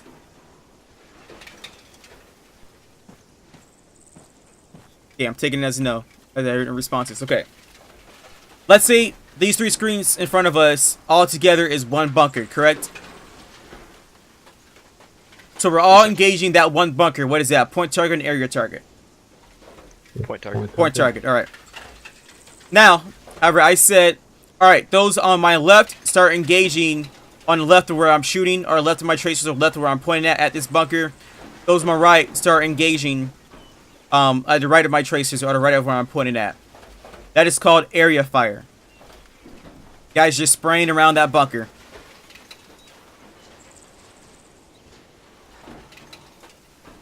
Now let's say I say something a little different than that. I told you guys to direct your fire, all of your fire, at the center of this bunker, or at the bunker. That'll be point fire. No one shooting on the left side of it, no one shooting on the right side of it. All of you are shooting at that single bunker at a specific position of that bunker. That's point fire. Now let me try to find something a little bit more different to help you guys understand.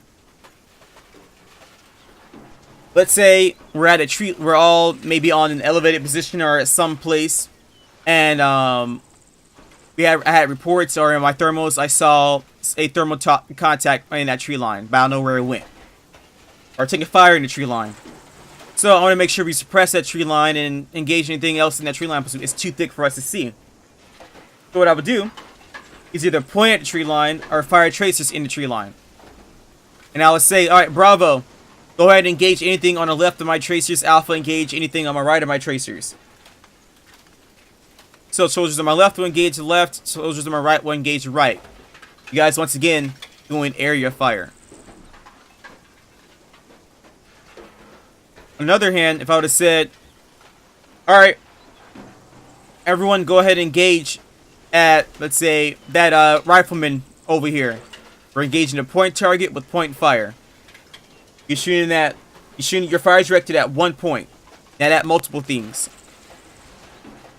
Now, if I said, all right, squad, engage this infantry squad, that is a point target, but we're engaging area target. Because I didn't give you guys a specific thing to shoot at. You're just shooting at anything random thing that you see that is still up and moving. If I said, all right, Alpha, engage this fire team over here, or Rico, engage that guy. Wicks, engage that guy. Brooks, engage that guy. You guys are engaging a point target and using point fire at that squad. Because you're engaging one single thing in that squad. You guys get what I mean? Yes, Sergeant. Okay. Yes, Sergeant. Point target and area target and point fire, area fire. Some a little confusing, but hopefully what I just said helped put some clarity in it. And it's okay to use examples for oral quiz help justify your answer. Alright, we'll move on, continue what I'm saying about the M4 carbine. But once again, its maximum engagement range on point targets is 500 meters. So write that down, 500 meters, point target. Its maximum engagement range on area targets is 600 meters. 500 meters, we're expecting the rounds to actually effectively hit where we're shooting at. 600 meters, we don't, wherever we put that intersection of our optics on, our round may hit that center or may hit around that center. It won't hit directly on where we're pointing at.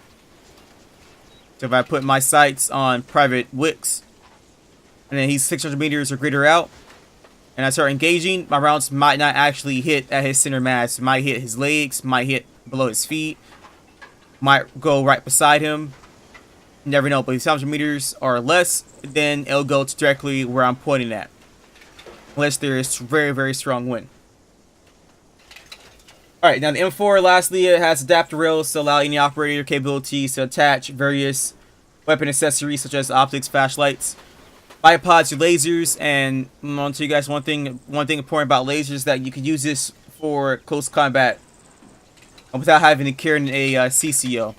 All you gotta do is just have your lasers on, you get engaged targets. There's also weapon optic that has an attached CCO at the top of it, and that is I think that's ACOG 2D or something. Don't remember, but I'll tell you guys great answer later on. Alright, next weapon system is M320 grenade launcher. It's a lightweight 40mm grenade launcher that can operate in a standalone or attached configuration.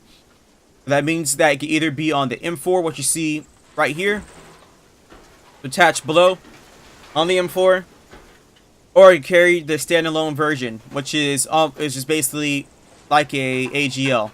It'll launch multiple times. No, I'm incorrect. That's not an AGL. It'll launch multiple times. You actually got to reload it. But still, it is a standalone or attached configuration. It features a forged aluminum rifle barrel, which allows basically any operator to accurately engage targets as far as 350 meters. And you can only engage area targets with this weapon system. And the reason why there's only a maximum engagement range on area targets and not both point targets and area targets. Any guess? Any guesses? You guys can throw it. Any guess? Go ahead, Private Rico. Not that accurate, I'd say. Private Wicks, what was your answer? I was gonna say, because just for the grenade launcher, because it's an area effect weapon. Yep. Yeah, somewhat that answer, Private Wicks. So up to 350 meters, that's the most effective way area target. So it will go to where you want it to launch at. That's with just the HE grenades. But beyond that, it may not land where you want it to land. So Private Rico, beyond 350 meters, then it won't be that much accurate. However, though, as I was looking for was that a grenade disperses what? Just that one certain area, or does it disperse all around? It's all around. Yeah. All around. A grenade disperses all around. So there's no way in the world we can use a 40mm grenade, HE grenade, at a single thing. It's going to take out whatever is around it. So, because of that, there's no need for us to say what is this maximum range on point targets. It can only have an area target range, because that lets any operator that uses it know, hey, when you use this weapon system, you got to know that it's not going to hit a single thing. It's going to hit multiple things, whatever is around. It's going to hit that target you're trying to engage and whatever else is nearby it. That's why we say always in towns, never use HE unless you know there's no civilians in the town. Usually sometimes it's a redundant, dumb question to ask, are there any civilians in the town? You always expect there to be civilians in the town unless higher HQ said in the mission, in the op order, or during the briefing, that there's no civilians in the town, or if they said during middle of the mission, alright, no thermals on, no view on any civilians in town. At your discretion, you could use the grenade launcher and any HE, such as your AT. Any questions at 320? Maybe Sergeant. One guy said negative. No, Someone's okay. No, Sergeant. I don't want to use one guy to answer everyone else. Alright, M249 automatic rifle. The M249 machine gun is a gas-operated, air-cooled, belt or magazine-fed automatic weapon that fires from the open bolt position. Its maximum rate of fire is 850 rounds per minute. 850 rounds per minute. Now get this. On the other hand, though, you can only use 200 or 100 round boxes. If you try to think about doing the math there, a fourth of a minute is about 20, not 20, about 15 maybe so, seconds. So you could use up your whole box within 50 seconds if you pull and hold on to the trigger. What I'm trying to tell you is that means that you need to conserve your ammo. We're going to go over its rates of fire so you guys are able to conserve your ammo and not waste all of it. Some people, because you don't actually need to actually pull and hold on to the trigger the whole time until your box is empty. But let's continue. The ammunition feeds the weapon from 200 round ammunition box or 150 round ammunition box containing a disintegrating metallic split link belt. Only in emergencies do we actually use 20 or 30 Stenag magazines for the M249 gunners if they run out of boxes. Now, what we mean by running out of boxes is that if Alpha and Bravo no longer have extra boxes for the AR, then, which means we're all black, or we're all the squad, then we'll use 20 or 30 round Stenag magazines if we have a abundant supply of it. If only there's enough supply for just the rifleman's carry, then the AR will have to pick up not enemy AT, but enemy weapons if he's cleared to. If not, then he has to use his sidearm, which is the M9 Beretta. Everyone understand me? Roger, Sergeant. Okay. The reason why this is the most worst case scenario, last minute choice, is because that it will increase the amount of stoppages you have to do. Because like I said, 850 rounds per minute. And these are 20 round magazines. It's like what? Let's just say 20th of a second or whatever, maybe, I don't know. That's 2 seconds or whatever, or 3 seconds, whatever, if you pull on the trigger. So you're gonna run out of that that magazine very quickly. That's the reason why you wanna conserve your ammo with your boxes, because you don't wanna have that happen to you, especially when you're doing CQB or you're engaging targets. You run out of magazines, you gotta reload, and someone pops out into your view, and there's no way for you to engage them because you're middle of reloading. All right, let's move on to the M240 Bravo. Oh, one second, I'm going to go over the M249. M249 is used by all the automatic riflemen inside of a squad as a squad automatic weapon. This is used by all of the automatic riflemen in their rifle squad. So only 2 guys in a rifle squad carries and uses this weapon. Let's continue to the M240. M240, in a machine gun, is a belt-fed, air-cooled, gas-operated, fully automatic machine gun that fires from the open bolt position. Ammunition is fed into the weapon from a 100-round bandolier containing a disintegrating metallic split-link belt. Get this, the gas from firing one round provides energy for firing the next round, which makes the weapon system very superior than the M249. The gun functions automatically as long as it's supplied with the ammunition and triggers held to the rear. M240 Bravo medium machine gun supports riflemen in both offensive and defensive operations, and is used to engage targets beyond the range of individual weapons with controlled and accurate fire. Maximum engagement range on area targets for the M240 Bravo is 1,200 meters.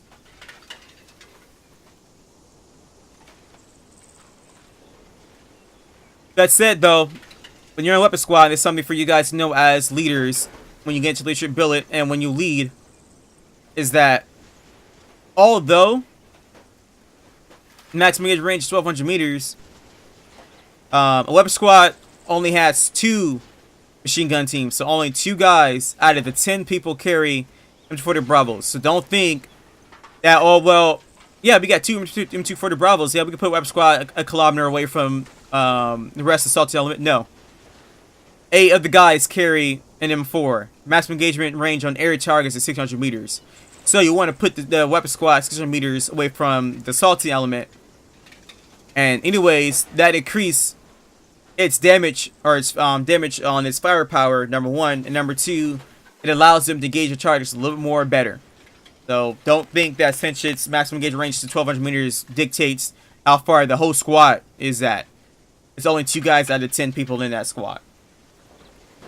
Alright, any questions with the M240 Bravo medium machine gun? Name Sergeant. No, Okay. Sergeant. No, Sergeant. Move on towards our shoulder launch ammunitions. First, the M136 AT4. Get the slide up for you guys. M136 AT4 is a lightweight, self-contained shoulder launch ammunition designed for use against the improved armor of light armored vehicles. What we mean by that is the BMPs. Those are infantry fighting vehicles. Those were improved to be better than the APCs. And the improved armored one is the BMP3. That's the latest improved IFV that is meant to be better than the BMP1 and BMP2. The BMP3 is one of the most deadliest IFVs I've ever seen in my entire time I've been here in the unit. It's the most deadliest thing that will be encountered by as rifle squads and weapon squads. If the BMP3 does not get engaged effectively, I'll tell you this right now, I'll take out a whole entire platoon. I've went through a scenario where I've called out a BMP3 about 10 times. In 30 minutes, it hasn't even been engaged by any rifle squad that was in effective engagement range, and it wasn't even called out to the weapon squad if it was beyond their engagement range. And it happening is that the BMP3 has a 100mm cannon. What it did is start engaging my squad that I flew in for, and it took out half the squad. And then it switched to a 30mm autocannon and engaged all the other weapon squads and other squads that was not behind cover or behind cover, but those are just HE shells, so they don't have to aim right on you. It took out almost all of the platoon. But that's just something I want to point out real quick though. But the BMP3 is one of the most improved infantry fighting vehicles out there. That is very lethal. Just my opinion, it's a little bit more dangerous than the main battle tank. You can't hide from that BMP3, in my opinion. All right, let's continue though. It provides lethal fire against light armored vehicles and medium armored vehicles. Light armored vehicles as in the BTR, medium armored vehicles as in the BMPs. It has a maximum engagement range 200 meters in real life, but in number 3, its maximum engagement, its maximum effective range is 300 meters. That is on area targets, because it is accurate though. But however though, the impact, the dispersal of the shrapnel will go out to whoever else is nearby that armored Vic. Which is why when we say no HE, you gotta think very carefully on how you're gonna gauge the armor piece. Make sure there's no civilians by the armor piece, because we're gonna be the ones that actually kill the civilians. Even though the BMP is the one that's engaging us, if we engage that BMP or whatever armor piece is, we're at fault because we actually literally technically killed that civilian. So those are things you gotta be technical and be careful of and actually think when you're in the battlefield. Now the M136 is a one-time use only, so it's a fire forget weapon system. As soon as you launch it, you throw it away. You put it on the ground and no longer carry it with you. What that means is that, the reason why I'm trying to tell you this is that you gotta be careful when using this weapon system. Do not use it on fixed targets. What I mean by fixed targets is you don't want to use it on buildings. You don't want to use it on bunkers. You don't want to use it on mobile infantry that are moving. Because what you're doing is wasting or eliminating our only weapon system that can engage a BMP or a BTR, or most worst case scenario, it could disable turret of an MBT if an MBT gets within 25 to 50 meters from our range. You waste that rocket, now we got to depend on weapon squad. Weapon squad would be, like I said, 600 meters away from us or less. We gotta wait for a while for them to get to us and actually find the location of the armor piece, because you started to waste a rocket on those certain things. So everyone understand me on saying, not waste your rocket on anything but an armor piece. I mean by that is a BTR or BMP. You want to save it mostly for BMPs because the law is to do that much on the BMP. So does everyone understand me? Yes, Sergeant. Yes, Sergeant. All right. Now, what we don't have a slide for is the M72 Law. M72 Law is carried by half of the riflemen in the rifle squad and the unit. So the other half carries M136A4, and the other half carries the M72 Law. And these are the guys in the rifle squad, and the riflemen in the rifle squad. One team carries the Law, one team carries the 84. With that said, though, the Law is mainly used on soft trucks. Soft targets and light armored vehicles. That's the BTR and your gun trucks. Your gun trucks such as the gas with the mounted Dushcom, or mounted AGS-30, up to the BTR and the BRDM. And once again, it's also a fire forget. However, though, it packs a smaller punch than what the 84 does, but it is the 84's little brother. Maximum engagement range on area targets 250 meters. Any questions with the Law and the 84? Yes, Sergeant. Just say again. Was that 350 meters? You said. 250. 250. 250. Acknowledged. Yep. Thank you, Sergeant. Like I said again, you want to be careful with those things. Because, like I said, the Law only can effectively kill a BTR, BRDM, and gun trucks, but doesn't do that much of a damage to BMPs. Alright, now move on towards the shoulder launch munitions that are carried by the men in the weapon squad. You have to get qualified to use these two weapon systems. First off is M3 Carl Gustav, also known as the MAS. Now, the whole full name of the MAS is a multi-role anti-armor anti-tank weapon system. It has the same caliber as the 84, which is 84 millimeters. So, but it packs a bigger punch. What that means is that the height of it is a little more bigger along with the diameter. So it is much more it's much more easier to penetrate through the armor of a armored piece than what the 84 can do along with the Law. So with that said, weapon squad usually use the MAS mainly focusing on MBTs, main battle tanks. Those can shoot a main battle tank up to 1,000 meters. However, though, they've engaged main battle tanks and armor pieces greater than 1,000 meters. As long as they have more practice, and then they're very confident with the weapon system that they use. Now, to continue, though, like I said, it's only carried by weapon squad. People who are qualified, those are the anti-armor specialist teams. It's capable of employing vast array of ammunition used against any armored target that comes its way. Depending on the target ammunition selected, is capable of ranging out to 1,000 meters. Once again, your weapon squad, you don't want to use these rockets, even though the MAS is reloadable. You don't want to use it on, once again, fixed targets. Because like I said, you're wasting the rockets on things that is not an armored piece, and the armored piece comes up our way, well, or wherever we're going to engage it with. Because we're not going to get resupplied until 2 hours later, or an hour later in the mission. Now, weapons team can only carry 4 rockets all in total, 2 for the actual gunner, and 2 will be carried by the AG, or the assistant gunner. However, though, you guys want to take this into account that even though they may engage 4 armor pieces, you guys want to be the first ones to engage those medium to light armor targets. Don't depend on weapon squad, because like I said, they're 600 meters away. We don't want them to waste their rockets on light and medium armor pieces. We want them to use those rockets on heavy armor pieces, such as the main battle tank, and on the mobile anti-aircraft weapon systems. So it's up to you guys to actually use your rockets on armor pieces, so that also supports the reason why you want to save your 84 and your Law on actual armored pieces. Don't waste them on fixed positions or mobile infantry targets. Everyone understand me? Yes, Sergeant. Alright, move on to last shoulder fire munition the weapon squad carries, and that is a close combat missile system. Close combat missile system that they carry is the FGM-148, also known as the Javelin. Javelin is one of the best weapon systems that we have at our disposal, especially in weapons team, because it's one of the most best fire forget weapon systems that we can use that will launch on command, lock on a target, seek the target, take a target from the top down, create it into a paper mache. Now I'm explaining a little more about Javelin. It's a shoulder-fired, man-portable CCMS. Once again, that means close combat missile system. It consists of a reusable M98 Alpha 1 command launch unit, also known as a CLU, and a round. The Javelin CCMS primarily is to destroy any armored targets out to 2,000 meters.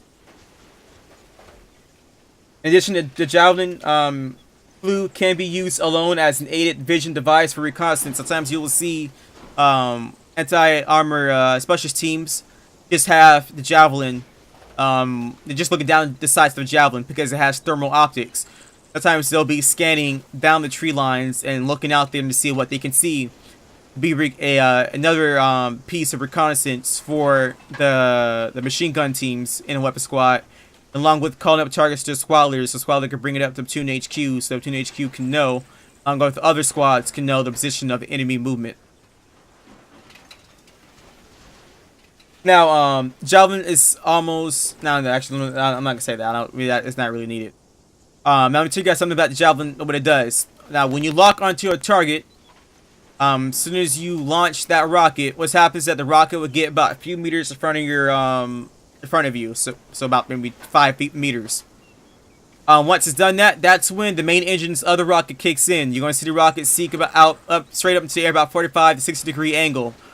Skyrockets all the way up so you don't see it anymore. On time you'll see it's about several seconds later. You're going to hear a loud boom. You're going to see that armor piece that you just locked on blow up into pieces. Because the rocket comes from a top down. It gets right into that turret, smushes the turret in, where it basically just smushes the guys inside of that cabin. Basically instantly kills the guys inside of it. And all the ammunition that was in that target blows up, along with the armor piece blowing up as well. So it smushes the top plate of that turret into the cabin, killing all the crew, blowing up all the ammunition inside, basically making the armor piece disabled and going catastrophic. Very, very effective weapon system that we have, because we don't have to actually be in an elevated position to hit the top plate of the armor pieces, because the most weakest place of an armor piece is the top plate. Javelin, we could be in a lower elevation of the armor piece, and we could still be able to hit the top plate of it if they use the actual CLU. Now, people use Javelin, they can also not use the CLU and be able to just look down the sights and launch the rocket at the armor piece, just as if you would do with the Maz and then the AG4, any other shorter launch munition. Any questions with the shorter launch munitions? No, sir. And I want to go over it with the M9 real quick though, so you guys can be informed about it. M9 Beretta is only carried by those who are the who carried the machine guns, which are the M249 or M240 Bravo, and are carried by squad leaders and above. Along with, if you're a designated marksman, you carry the M9 Beretta as well. So that's it. If you're not in any of these billets, you should not see no sidearm in your loadout. And we do freaking equipment checks, especially since we're in an FTX cycle. And any questions with that? Negative, Sergeant. No, All right. Now we'll just move on to our grenades. We have various grenades, the fabrication grenades and sun grenades and non-lethal grenades. Let me just go over the general stance of the grenades. These hand grenades are handheld, number one. They can be hand-armed as well, number two. And number three, they can be hand-thrown weapons. All together, it'd be one of the most valuable uses that we can have as throwables. Now, the U.S. forces use both lethal and non-lethal grenades, as well as color or white smoke for screening purposes, for signaling, and marking positions and landing zones. Now, the average soldier can throw a grenade for up to 35 meters. I say again, 35 meters. Write this on your notes. Sounds very crucial when we go over signaling of the grenades. Therefore, they're designed to have a blast radius and are fused to have a 3 to 5 second delay so that they may safely employ after it's been thrown. Any questions with general term of the grenades? No, Sergeant. All right, Yes, Sergeant. go ahead. What was the explosive radius? 35 meters. No, we haven't go supposed radius, not just yet. We'll go over that soon Oh. enough. Yep, but it's used to have a 3 to 5 second delay, and it could be thrown up to 35 meters. Dodge. Thank you, Sergeant. All right, move on to the M67 fabrication grenade. It's a type grenade consisting of a pre-fragmented steel body filled with 6.5 ounces of composition B explosive. Now, it's mainly intended to be used in offensive capacity, and has a killing radius of 15 meters, and a fragmentation disposal radius of up to 230 meters. But some people have gotten hit greater than that amount of distance. Any questions with the M67 fabrication grenade? Thank you, Sergeant. We're gonna go over some quick pro words with the M67 fabrication grenade, and basically how to deploy it and what to do when you see one, or in the frag. The first off is frag out. Frag out means that you are throwing a frag. Did you understand me on that point? Dodge, Sergeant. If you're throwing a frag, you're gonna yell out frag out. If you see someone throw a frag and they say frag out, your job is to echo that out. So if I say frag out, what y'all gonna do? Frag out. Frag out. There you go. If you're the person on the frag, make sure you want to sit on yelling before you even start prepping that grenade to throw. Next is frag. Frag means that you see an enemy throw a frag, or you see a frag and you don't know if that's enemy or friendlies, so you just call out frag. Make sure you do this. If you see a friendly throw a frag, then that's frag out. But if you see a frag below your feet or somewhere, you don't know who it is, yell out frag. Sometimes you'll hear a frag being thrown. There might be smoke, you don't know. Call out frag. Best to be safe than to be sorry. Now, your job is to run the opposite direction of that frag. When you see the frag, you call out frag, you need to run the opposite direction. What every person always do, whenever they hear frag, they look around. And if they see you run away, yelling out frag multiple times, frag, frag, frag, frag, frag, they're going to run the same direction you're running to. So don't be the one calling out frag and running towards the frag. Because all you're going to do is get your squad, platoon, or the whole task force killed. Everyone understand me? Yes, Sergeant. Understood, Sergeant. Okay. Next is bad frag. That means that you have accidentally thrown a bad frag by mistake, and you want to make sure that everyone else knows so that they don't get wounded or killed by this frag. This can happen if you thrown it by mistake, that you selected the smoke and you threw it and you didn't know that was a frag, or you threw something and you don't know if that was a frag or a smoke. All out bad frag. Tell you guys this. Nothing's more worse than throwing a bad frag, not calling it out, and then seeing a lot of people get wounded or even killed because of that frag. We'll find out immediately who it was. There's no way you can get you can evade from that. We will know who did it. There's never been a scenario where we haven't figured out who threw a bad frag or who did a negligent discharge. Just admit to it and say you threw a bad frag. What happens is that at the end of the day, you get counseled and it goes on your records. That prevents you from getting any leadership billet or anything within 60 days. And it stays on your record. Do me a favor and say bad frag out. Do me a favor and say bad frag. Bad frag. If you see a friend, no, I was saying if you bad frag, but if you see your battle buddy throw a frag, or saw him throw a frag and they didn't call it out, say bad frag for them. Okay? Help your battle buddy out. Alright. Let's move on. Any questions with the frags? Thank you, Sergeant. Alright, move on to stun grenades. Will allow me to do so. Here we go. Alright, we're going to go over the... let me select it. We'll go over the M84 stun grenade. It's also the M18, but we only use M84 because... well, I only use it because it's more... personal preference, I should say. Alright, so the M84 is a diversionary device used for building room clearing operations. It is employed when non-combatants are likely to be expected. And the assaulting element wants to sheathe the element of surprise. At all times, we're always going to keep our element of surprise. Even if we get engaged by contacts, we're still keeping the element of surprise. Of course, the guys hear a fire. They know we're around, but they don't know our position. We will always vanish from their sight immediately because we pop smoke and we maneuver. So because we're about to breach a building, you don't know which room door we're coming from. They don't know if we're going to breach their room, their building. So we want to throw that flashbang to keep them surprised so that we could be the ones to have a couple second advantage to take them out. Now, when the device explodes in a room, it delivers a loud bang combined with a bright flash designed to basically temporarily blind anybody that's in that room. It will deafen them and it will disorientate them for about 15 seconds. To know if a person's disorientated, you'll see them hold their fingers. I mean, they'll put their fingers, the backside of their fingers will be blocking their eyes, and the gun will be facing down to the ground, and they will be crouching. That's how you know they're disabled. But however, though, this is Arma 3, and the AI, 90% of the time, sorry, I'm being over-exaggerated, but 70-80% of the time, will not get flashed because the flashbang never gets within a cone of vision. So, as a result, what we have to do is that you guys have to breach the room after the flashbang goes out, assuming that you didn't throw a flash. So always go in the room pretending that the flashbang wasn't thrown or the enemy was not been flashed or whatever, so that you don't go in there thinking that you got an element of surprise and that you got a few seconds more of a reaction time. No. Go in there assuming that there was no flashbang thrown in that room. Everyone understand me?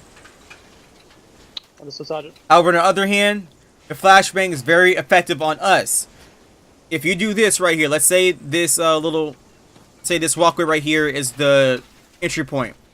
If I throw a flash to where it bounces on the wall, even though it's behind this wall right here to my left, what happened is that I will get flashed by it because I decided to have it bounce off the wall. Sometimes it'll work, sometimes it won't, but you will get flashed. So what I'm saying is that grenades is 90% effective, 100% effective on us if we do it improperly. But if we throw it, 80% of the time we will get flashed by it.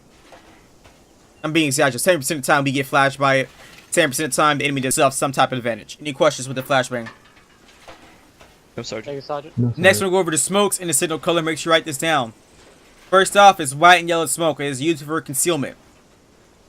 You can use this to either conceal yourself from the enemy or conceal the enemy from seeing you, to bandage yourself, break contact, to maneuver, whatever you need to do.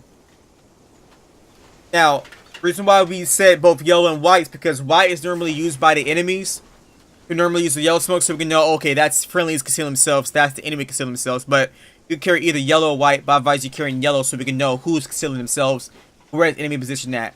Most of the time, people will always ask, hey, reference white smoke, enemy position. And then people start PIDing it. Sometimes people won't. So you want to carry yellow smoke versus then carrying the white smoke. Next is green smoke. Green smoke is meant to mark friendly location and landing zones. If we're doing a close air support or a cast run, which means either A-10 is doing one or Warlord, which is the Apache, is doing a close air support, or Lancer, which is the Little Bird, then we'll pop green smoke on our position so they can know where friendlies are at and where the enemies are at. Alright, I see a red force marker at this position.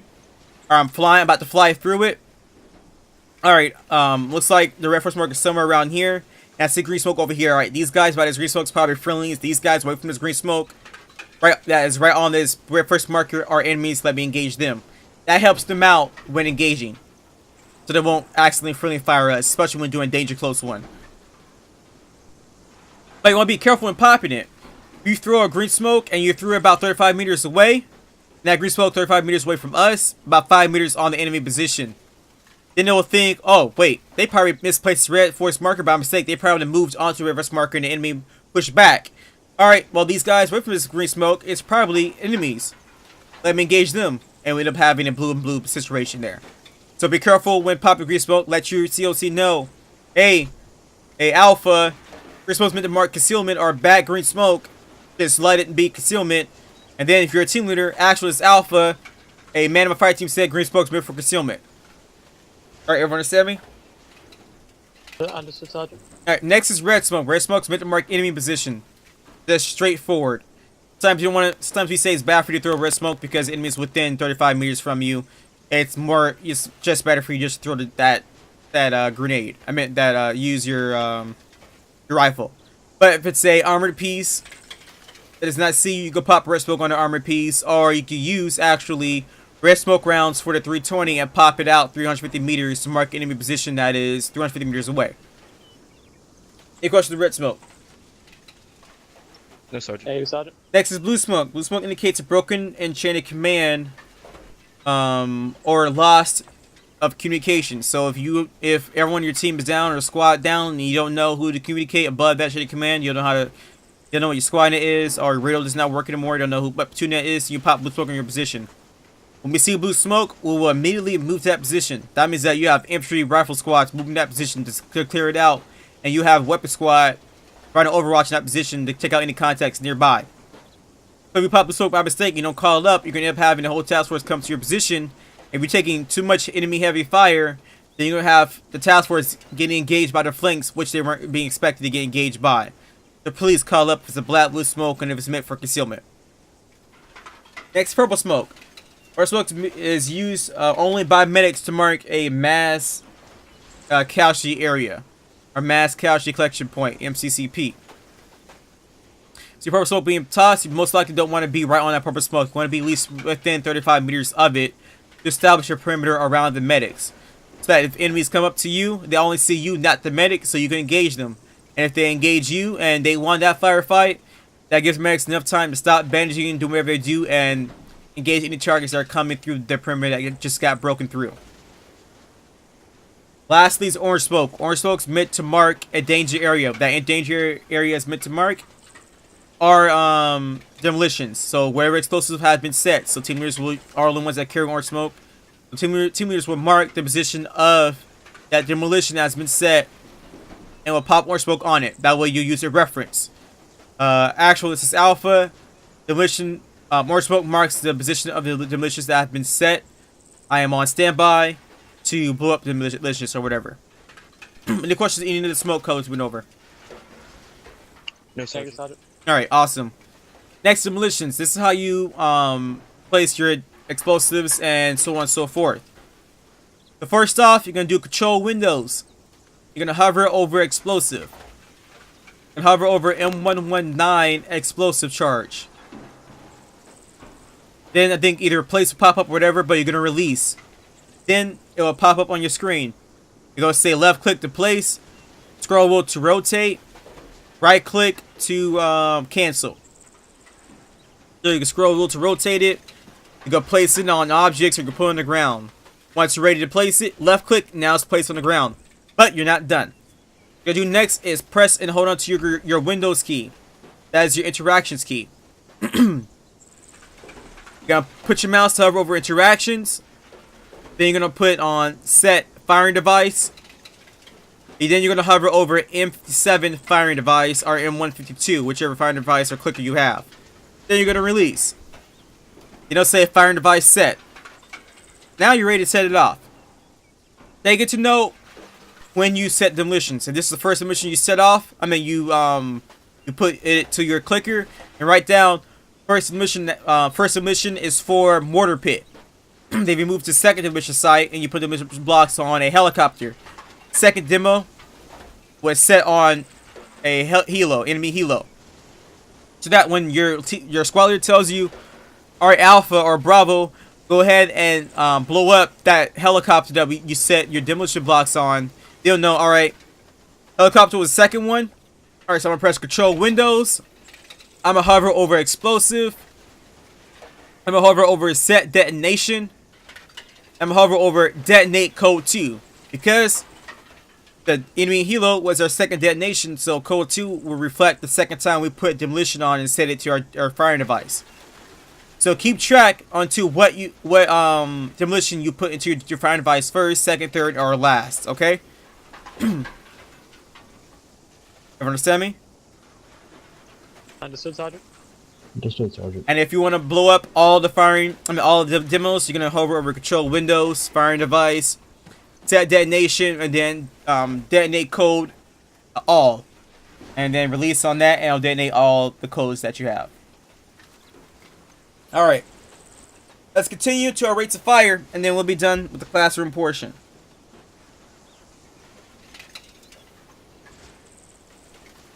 All right. First rate of fire is sustained or effective. Let me put down the name for. This first rate of fire is standard effective fire mode. Standard effective fire mode is that you're gonna release 1 round every 2 or 3 seconds. So you're gonna be on semi-automatic firing mode, and you're gonna release 1 round every 2 or 3 seconds. So you're gonna pull the trigger and release. Where only 1 round gets released, and gonna do this process over and over again every 2 or 3 seconds. So for shoot, 1 2 shoot, 1 2 shoot. Next is rapid. Rapid rate of fire means that you're going to release now 2 rounds every 2 or 3 seconds. So basically, essentially doubling that rate of fire. You're going to do double taps. So I'm going to do shoot, shoot. 1 2 shoot, shoot. 1 2 3 shoot, shoot. 1 2 and then shoot, shoot. Keeps on going until it's called for a different one. Last rate of fire is cyclic. For cyclic, you're going to use your automatic fire mode. How do you switch to your automatic fire mode? You're going to press what key? Foxtrot. Yep, you're going to press the fun key that allows you to cycle through your cycle to your fire automatic fire mode. And then you're going to try to basically double the rate of fire. So you're going to do 3 to 5 round bursts every 2 to 3 seconds. So you're going to press and hold until you essentially know you release 3 to 5 rounds. Wait 2 to 3 seconds, then press and hold. Release, wait 3 seconds. And press and hold. Best way to know that you essentially release 3 to 5 rounds is by saying, "Die, mofo, die." That should at least be within 2 to 3 seconds of you firing your rounds. But you want to keep that within your head so that no one thinks you're a psychopath that just wants to kill enemies, or else we're going to put you in a psycho hospital. But we most likely won't do it because you might be the greatest asset to us, because you most likely will want to do the most dangerous missions. Alright. Any questions with those rate of fire for the M4? Negative. Sorry. Alright. Next is the rates of fire with the M249 and M240 Bravo. When you carry M249, M240 Bravo, the rate of fire for standard effective would be 3 to 5 round bursts every 2 to 3 seconds. For rapid, you're doubling it, so it'll be 6 to 10 rounds every 2 to 3 seconds. And for cyclic, you're gonna double it again. It'll be 12 to 20 rounds every 2 to 3 seconds. Any questions? No, Sergeant. Yes, Sergeant. Go ahead. Could you just quickly go over how many rounds we're pumping out during sustain and rapid, please? So for sustained effective, you're doing 3 to 5 round bursts every 2 to 3 seconds for the M249 or M240 Bravo. For rapid, you're going to double that. You're going to do 6 to 10 rounds every 2 to 3 seconds for the M249 and M240 Bravo. And for cyclic, you're going to Roger, thank you. double that again, 12 to 20 rounds every 2 to 3 seconds for the M249 and M240 Bravo. Alright, next one, engage the most greatest threat first. So if you see an RPG gunner, you want to kill them first before you kill out that squad. If you see a BTR, kill the BTR before you kill the squad. If the BTR the Alpha and the BMP-1, you want to kill the BTR Alpha, 80 Alpha first before you kill the BMP-1. You guys understand that more during day 3. And lastly, if you got a magazines, you got to reload, call out that you're reloading. Any questions with everything I went over today? No, Sergeant. Alright, go ahead and stand up. Go and do a right face.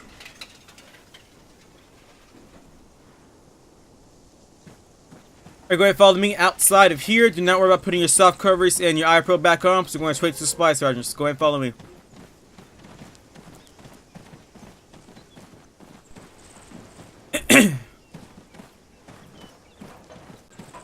Alright, so every time you're at OSUT, anytime you're filling in for any squad training and platoon training, you guys are going to go straight to the supply.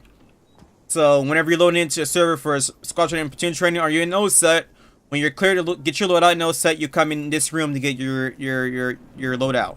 If you're doing squad training and platoon training, when you load in, you should see this Connex box and this cargo net box. First off, you want to grab the loadout of your billet. All of your billets today will be riflemen.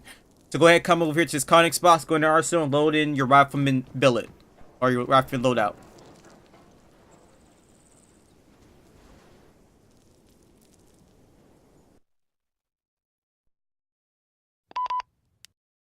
Wait, just to be clear, how do I click that? Say again? Am I going into Arsenal? Yes. Just like you did for recruit training.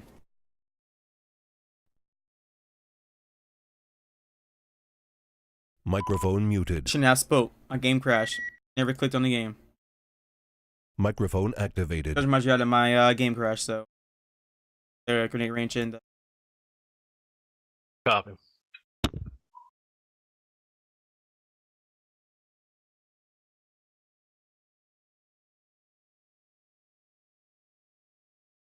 All right, once y'all get your loadout, come outside.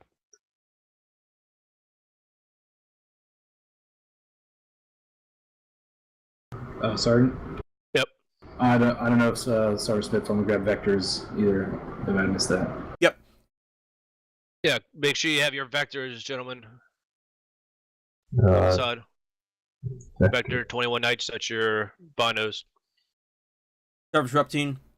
And I know I have to do this, but after you guys get your loadout from Arsenal box, you go to the Cargo Net box and get Vector 21 Knight and the ANPRC 152 radio. Those are two things you need to get from Cargo Net box. But you're not done yet. After you get all your loadouts done, make sure your magazine's out of your rifle if you're in a training environment, which is what we are in right now. And you're gonna make sure you press the 7 key to cycle through your smokes. Microphone muted. It is the most annoying I do thing. not have a Vector 21. All right, go into the cargo net. It always and grab happens. one. My game always crash. If I'm loading into the Arsenal or whatever, I can't click on anything. And it showed it was done. It put me back in T4. It loaded me into the Arsenal. But when I clicked on it, it actually wasn't fully ready, and that crashed my game. And that's because and people keep saying it's not RAM. It is my RAM because my RAM was at 100% when I was loading in the Arsenal. I can't. Like, I have 8 gigabytes of RAM right now. I had 16, but I had to sell my other 800 gigabyte stick. I'm sorry, 8 gigabyte stick. I needed that for money. Man, I need another. I need to get another 8 gigabyte stick again. Do you want to save this to the loadout? No, negative. No, you don't save your radio or your vectors and your loadout. That's why you got to grab them separately. Ah. All right, follow me, gentlemen.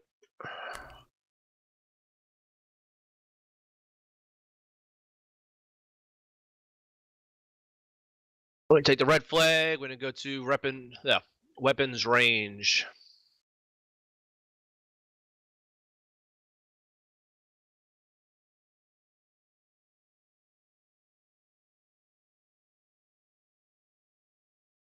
All right, follow me. Let's go back this way. They changed this shit up. How you do that? All right, all three of y'all get in the little Right, dugout. click, go. There you go. All right. Face that way. I just want y'all to demonstrate that y'all are ability to throw a frag properly since we a little short on time. All right. So you can press the 6 and 7 key. And that definitely will does use change 2.5 max because right now different with Arma frags. 3 closed, Well, different my munitions. memory is that 6 is lethal, 7 is non-lethal. 65% So right now. press 6 until y'all have And I have Anarchy. That's one like it frag has high megahertz, grenade. but selected. Everybody because at I'm that killing point. stream right now though. But Yes, Sergeant. Yes, Sergeant. Yes, Sergeant. All right. it uses like 40 So- to 60% of my memory. Things, remember when you're throwing a frag, it's fucking non-discriminate.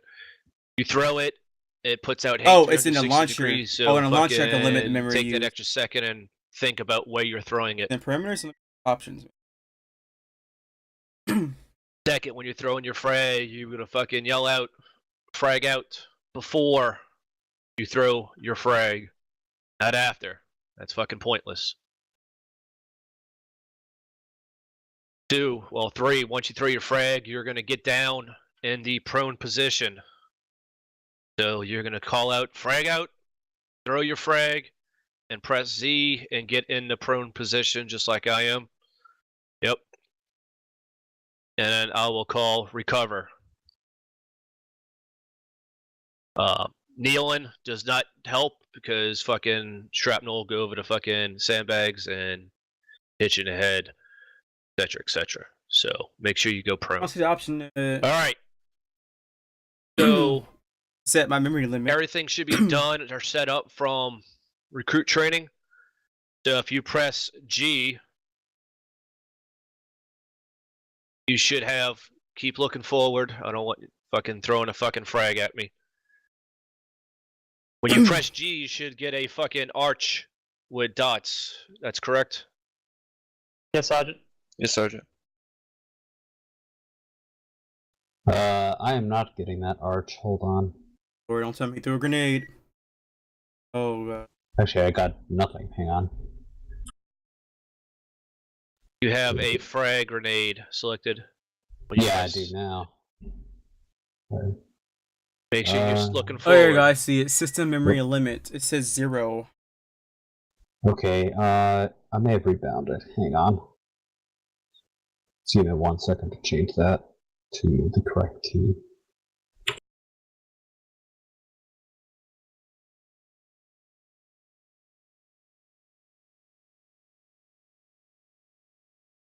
Shift and G is default for ace throwing. Yep, that is it. Yep. All right, There you remember, keep looking forward. Where you looking is where the fucking frag's gonna go. Yep. Yep. Now there's one.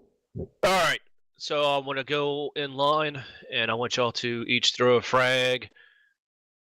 We'll start off with fucking Private Brooks. I want you to demonstrate a safely thrown frag grenade. Frag out. Frag out. There we go.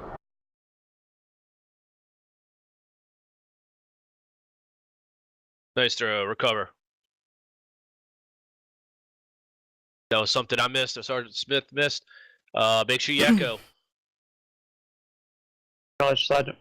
Yep, echo that shit down the line. Make sure everybody understands what's going on. All right, Private Rico. Frag out. Frag out. out.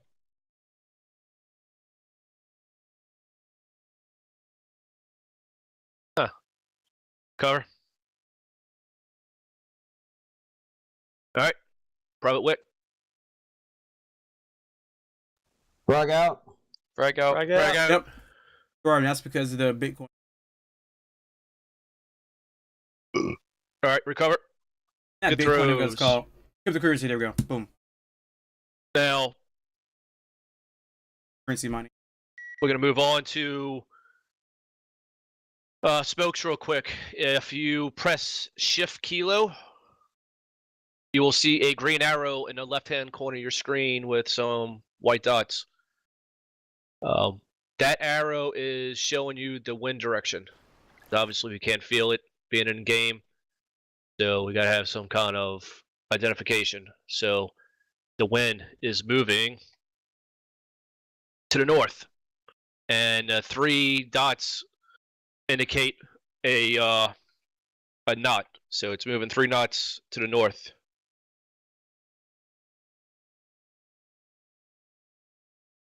Now, if we wanted to mask ourselves from that fucking machine gun nest, let me grab a smoke out of your backpack. So if we wanted to mask ourselves from that machine gun nest, we would want to throw it in the front right-hand corner of said machine gun nest. Now, yes, it is a bit tricky because they fucking bounce and go all over the place, but this is roughly where you would want to throw it. See? It bounced and fucking was totally fucking useless. So that is a fucking a good thing on what not to fucking do. It would have been a great throw if it wouldn't have fucking landed on the rocks and bounced fucking another fucking 3 meters over. So yeah, that's the goofy shit with Teleport or smokes, something? but it bellows out. Obviously,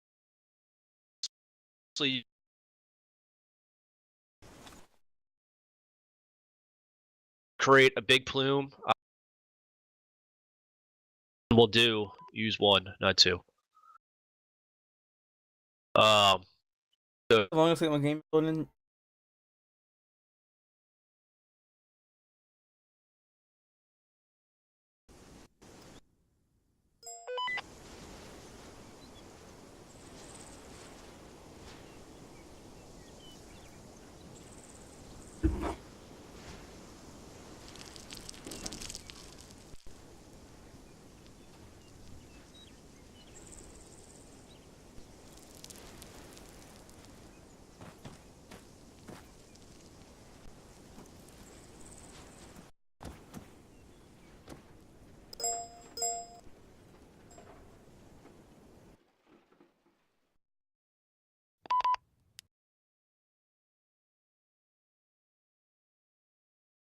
All right. Just stand on. Now I'm just stand typing on, in chat. in Now line it's with like, me. I don't know why is it Looking my down game range. lagging like that. Alright. I'm just tapping in chat and game just So, takes me not too far. thing we deal with is armor targets. Now, Your this game crashed. all right. Well, just listen. We cut a point where it's.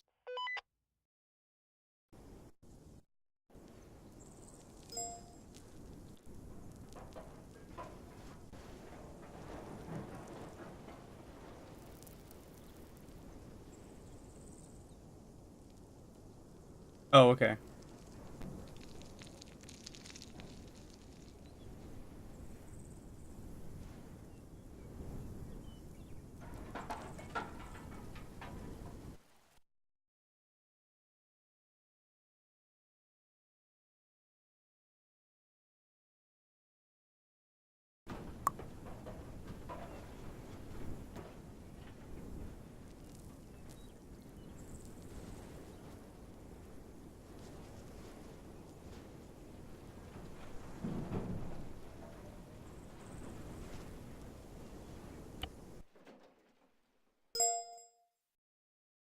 First.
Accurate.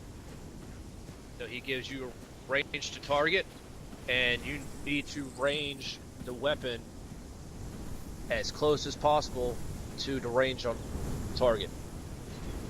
The way you change the ranging or zeroing of said weapon is the page up and page down. So I'm gonna spot for y'all. Brooks, just hold fire. I'm gonna pay spot for you, Private Rico. So I'm gonna spot this fucking BMP right here.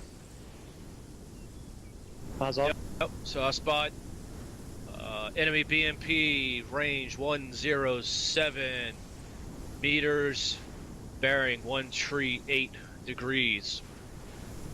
So it's 107 meters. So you're gonna range your AT4 to the closest you can get to 107, which would be the 100 meter mark. So I gave you the information that you need to destroy that. What you need to do now is check. Well, not check, but you need to say backblast clear. You're not looking. I'm looking. You got your eyes downrange through the sight, trained on the target. So when you say backblast clear, that's when I know you're ready to fucking shoot. Now, if somebody's behind you, I'll say backblast not clear. Well, you say backblast clear. It's a question and statement. And on the second time, they don't fucking move. You fire. I don't care who it is. After the second time of your requesting and asking, they have your backblast clear, and it's not clear, you're free to fire. And fire on the target. Now at that point, it's my job to give you a BDA, battle damage assessment, on the object that you hit. It can either go from being totally catastrophic, where it's shooting flames out, exploding, cooking off, to just smoking, but disabled. or it could be still droppable with the main gun disabled. So it's different levels of damage. So I gave you the range, Private Rico. What do you do now?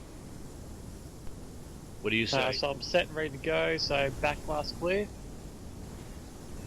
I look behind you, back blast clear. And I Now, don't have to call rocket or fire or anything like yes, yes. So when you're ready to, when you're just about to pull the trigger, you're gonna say rocket, rocket, rocket, and pull the trigger. that? No, Sergeant. Yep. Yep. So back blast clear. Back blast clear. Alright, rocket, rocket, rocket. Good hit. Now it's not gonna go up because all this shit's set to indestructible, but that was a good hit. That definitely would have cooked it off. Alright, so yep. You want to automatically drop your AT4 and you want to pull out your primary weapon. Reason behind that is because when you hit it, the guys are going to jump ship and they will start shooting back at you. So an empty tube on your shoulder does jack shit. You take your shot, drop the tube, pull out your fucking weapon, and get ready for dismounts. Does it always happen? No. You could kill them with the impact, but sometimes, yes, they do have fucking dismounts. So, get yourself back in the fight, dropping a tube, pulling out your primary weapon. Alright. Alright, Private Brooks. So, like I was telling your brother over there a minute ago, you know, a task with blowing up a piece of armor that's endangering our squad, other squads. So, your job is to fucking blow it up. My job is to give you range of bearing.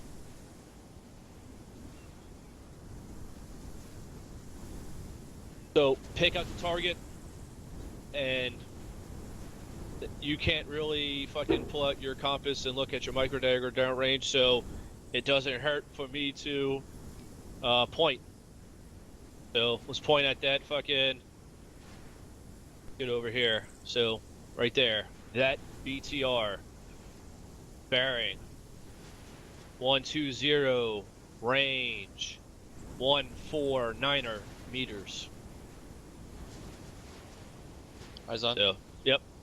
Excellent. Let me know you got eyes on. Range is 149er meters. Backblast is clear. Rocket, rocket, rocket. Alright, totally wrong BTR. It was actually the closest one. Oh, I think it was perspective with the point. Yeah. So... Alright, well... Usually you don't have fucking a dozen armor pieces together like that. But... if you happen to be confused, it doesn't hurt to... double check. What you're about to shoot at is what is the one that your guy's talking about, your battle buddy. You know, you could ask, is it the BTRs, the far or near BTR? You know, that would have clarified that. So that was also my fault. I should have said near BTR, but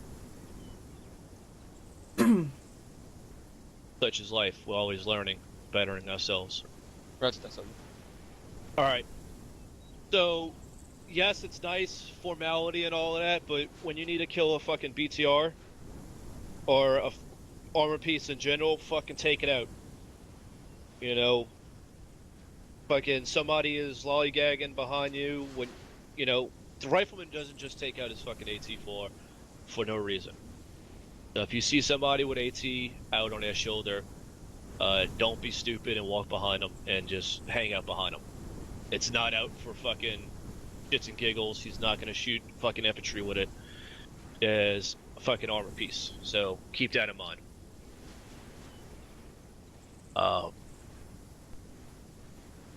Now, if it comes down to the wire and that shit's like fucking meters from you and your guys, you know, it's nice to say backblast clear and all that shit, but the matter of fact is just take it out, shoot it, and deal with the repercussions after. I would do it. I'm not saying that it's the right way to do it, but I don't want you holding up a, you know, important kill like that over technicality, you know, over the technicals. Fucking, you know, it's 20 meters away. You know, take that shit out. Little back blast will fucking hurt somebody, but they can bandage up, get a little loving for the mic. You know, there's a time and place. You know, that's where you just need to use your common sense, situational awareness, and make it happen. Alright, so that's all I have for today. Do you want to add anything, Sergeant Smith? Microphone Nope, activated. nothing. Alright, thank you. So that's the end of day one. Kind of had to rush a little bit at the end for time constraints, but it's nothing that y'all are not going to be able to work on when you get billeted to your squad. Trust me, shooting and blowing stuff up is the least of your worries. Dealing with fucking Mount CQB, specifically Mount, is what you need to strive to really work on. You know, us three sergeants here have been playing this for a while, and I'll tell you, I still fucking struggle with CQB. So, it's definitely something that needs to always work with. Alright. So I don't have anything else. I'm going to turn y'all back over to Sergeant Smith, and make sure y'all here, same time, same place, this Thursday. Be here early, 15 minutes. Get ready to load in to the server, have, you know, water, fucking snacks. Make sure you have your pen and paper. There'll be more notes and more notes till you graduate. So keep it up, gentlemen. Ask questions, and I'll see y'all on Thursday. All yours, Sergeant Smith. Thank you, Sergeant Margetta. Alright, gentlemen, come over here. Rally on me real quick, school circle. Private Wicks, you can still hear us? Private Wicks. Alright. Well, just like Sergeant Margetta said, it's closed day one, so day two start at the same time tomorrow. Not tomorrow, but Thursday. Being on time means 30 minutes before. Being early is an hour before. So make sure you guys keep that mindset. Remember that. Because usually if you just come on time, you miss the opportunity to fill in the briefing. Next thing is that Sergeant Margiotta, us and I are your direction and command. Any questions related to OSUT, make sure you bring them to us. Don't ask anyone else. As some answers may be misleading and may give incorrect information. If you take the incorrect information, you answer the questions incorrectly during your quiz, then you just fail the quiz and have to be recycled back to day one or back to recruit training. So make sure you guys take precautions in that. But any other questions outside of OSUT, you could ask anyone in the unit who is gladly enough to ask you. You guys are free to socialize with anyone. Just don't hop down to Captain's channel, the Exo's channel, or the First Sergeant's channel. But you're free to socialize with anyone. Just ask the person, hey, can I join in the channel or join the conversation or whatever. Sergeant Margiela and I are online mostly every day. If you want to come talk to us, you can. And you guys can fill in for any squad training. Squad trainings usually normally happen on Fridays, Sundays, and Mondays. Platoon trainings usually happens on Saturdays and Sundays. So make sure you guys fill in for those. Get as much experience as possible that you can get to prepare you for day 4. Y'all have any more questions? Yeah, I had a question. Yes, Sergeant. Oh, sorry. Yes, Sergeant. Go ahead. My Windows key and whatever it was, like how you can do those things with the commands. It's not working for me right now. You have a gaming keyboard or something? I do. I believe so, yeah. Probably disabled the Windows key for you. What keyboard was it? Sorry, go ahead, Sergeant Margera. Sergeant Margera, you have something? No, I was just saying that if you have like a gaming keyboard, there's a button on it that you got to press that will disable and re-enable your Windows key. Do you have Yes, a I Razer have a keyboard? Razer. Okay, I know how to get that fixed for you. Just stand by after class. Alright, Rico, you have a spade on your helmet. Make sure you change that. You're not allowed to wear the spade until you graduate OSUT. Sorry, spade? Yes, you have a Yes, spade the on your black helmet. spade.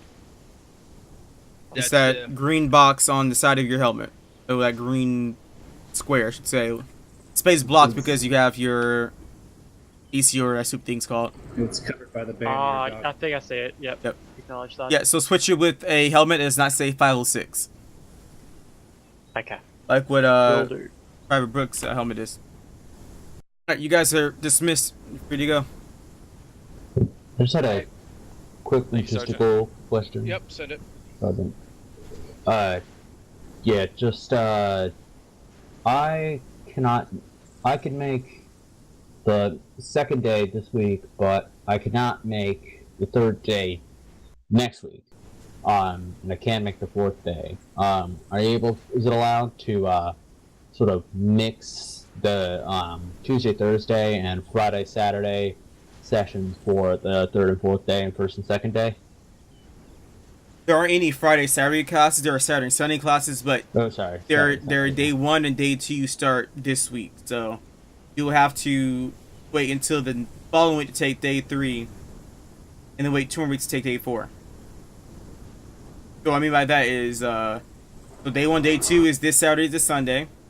So the following week will be their day 3 and day 4. You have to take day 3 on Saturday, and I advise you take day 4 on that Sunday. That way, don't worry about coming back on Thursday. Are you able to make Saturday and Sunday? Yeah, I can make next week's Saturday and Sunday. Okay, so then yeah, just take day 3 and day 4 next Saturday and Sunday. Yeah, it'll be different instructors, I think, but Yes. yeah, that should be fine though. Okay. So as long as it's the right days in the right sequence, it doesn't matter. Alright. Alright, you have any more questions? Yes, I Negative. was just waiting for the Oh, key yeah. thing with the... So open up Ranger Synapse. Okay. And is it a Black Widow? What keyboard is it? User left your channel. Keyboard is it a Black Widow? I'm honestly not sure. My friend gave it to me. It's an older keyboard, I believe. When we open Ranger Synapse, what does it say? Loading that up right now.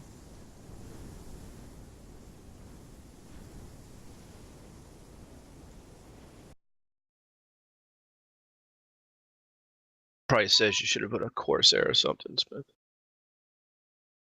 Say again? Nothing, just dog in your Razer. Oh. Yeah, I use a DOS keyboard, the Blues Cherry MX, which is why I'm always on Push to Talk. I don't see my keyboard popping up anywhere on it. And you don't have a On the soft... Synapse. Okay. User disconnected from your channel. Did he give you a box or something with that keyboard, or he just gave you the keyboard? Yeah, he just gave me the keyboard. Alright. Let's see here. Do you have M keys on your left side of your keyboard? End keys? Yeah, I do. M keys, yeah. Like yeah. M1, M2, M3, M4, M5? Yep. Okay. And does it show you Ranger symbol at the bottom of the keyboard? Like the back of the keyboard? Not the back, but like the side is closest to you. So below the spacebar. Yeah, there's a little symbol on the bottom. Is it like glass? Like some like type of glass texture that lights up, or? Yeah, it's not lit up, but it's there. Okay. Alright, here. What type of Razer Synapse do you have? Razer Synapse 3 or the one? Regular one? That's a good question. I'm not really And sure. that depends on which software you have to get for that. And I don't think it's a new one. Let's go on Razer. Let's figure out which keyboard you got. Wait, We're gonna go on sorry. Razer and figure out which keyboard you got.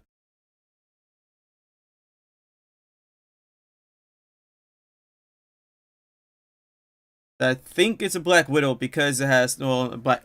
Not only Black Widows. Is it black or is it silver? Like what's the color of it? It's just straight black. It's either a chroma or something like that. Microphone muted. Thank you guys so much for watching. I forgot to.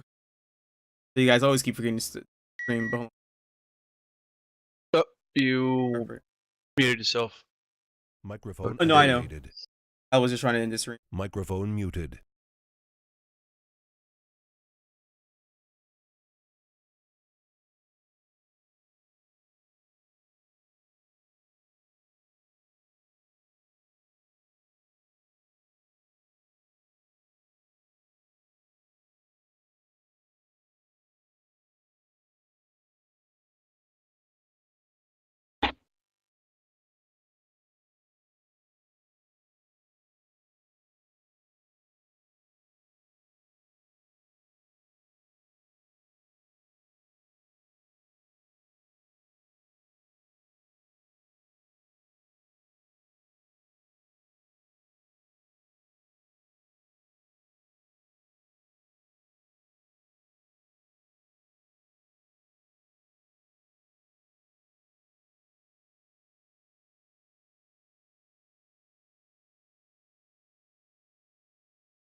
Microphone activated. All right, I am out of here. Y'all have a good night, gentlemen. You too. You have M1 keys inside of it. My assumption is that it's maybe no old keyboard because no other keyboard has the micro keys on the side except for the Black Widow version 2. Find it on here? Like, do I see it in any of these pictures? I don't believe so, no.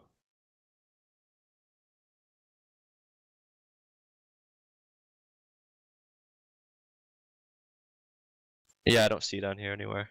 That means see if the Black Widow version.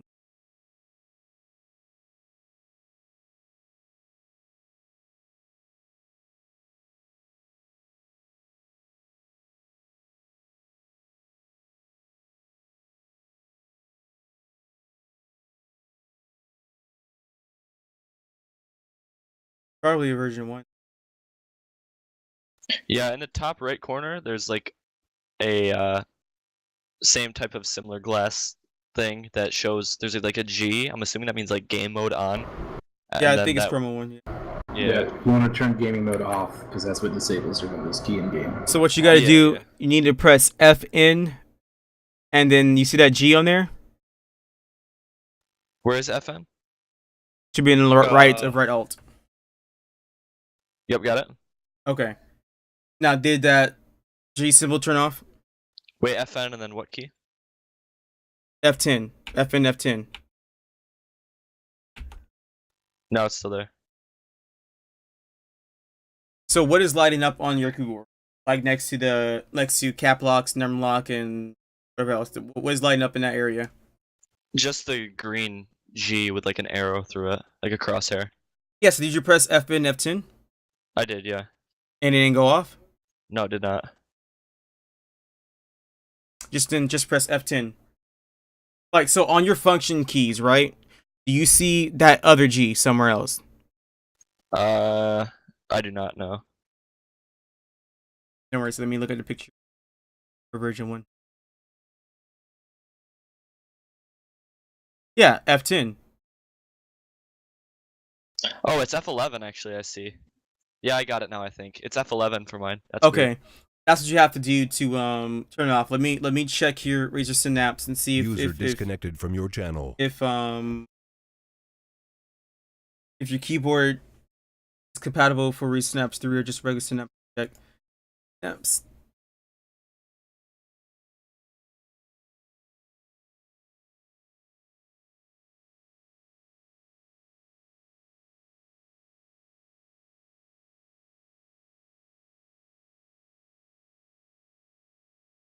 That's version 1 right there. On. That's supposed to be an old ass keyboard. Like that or no? It's not like it doesn't have like the rainbow color to it, but it's looking pretty similar for the most part. Is that symbol right here in the bottom? Is it glassy like that still or no? Yeah, it is. It's just like it looks like a cheaper version of the one that you sent me.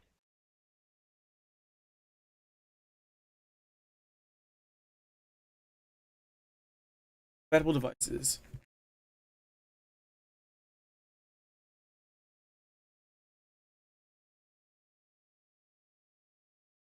I'm just gonna load into Arma and make sure that it's actually working now. Yeah, everything's working as far as my Yeah, that's all fine now. Yeah, try control windows together also. It should be self-interact. Yep. Alright. Your keepers on Synapse 3. So I have to update my Razer Synapse to that. No, it's not compatible for Razer Synapse. Oh, it is not. Okay. Basically, You you're have to do good as Razer long as Synapse you can 2. keep that. As long as you keep the gaming mode off, you'd be good. Because Arma automatically disables the Windows function of the Windows key. Yeah, so I'll just have to do that every time I load it, I'm Yep. assuming. Which The reason will be I'm easy trying to remember. get you to get the Razer Synapse so you could disable game mode. Because what's happening right now is that it automatically thinks that you want to. I think that's this default function in the software, the keyboard, is that as soon as a game is detected, it will automatically set the keyboard to game mode and disable Windows key. You download that software, you remember, I keep trying to check every single time. Plus, you're able to set. You could change those macro keys. So it was 2, or did you not find out? It has to be version 2 because everything is compatible with version 2. Well, actually though, so everything that's now compatible with version 3, they take it off of version 2. That's why there's a lot of updates with Synapse 3 and version 2 for Synapse. Because my microphone is not compatible for version 2 of Synapse. My keyboard, my mouse is compatible for version 3. I see, I see. So I'm still waiting for them to change, like move all the broadcasters to version 3. I have to do updates for both. Okay, for every time they do it.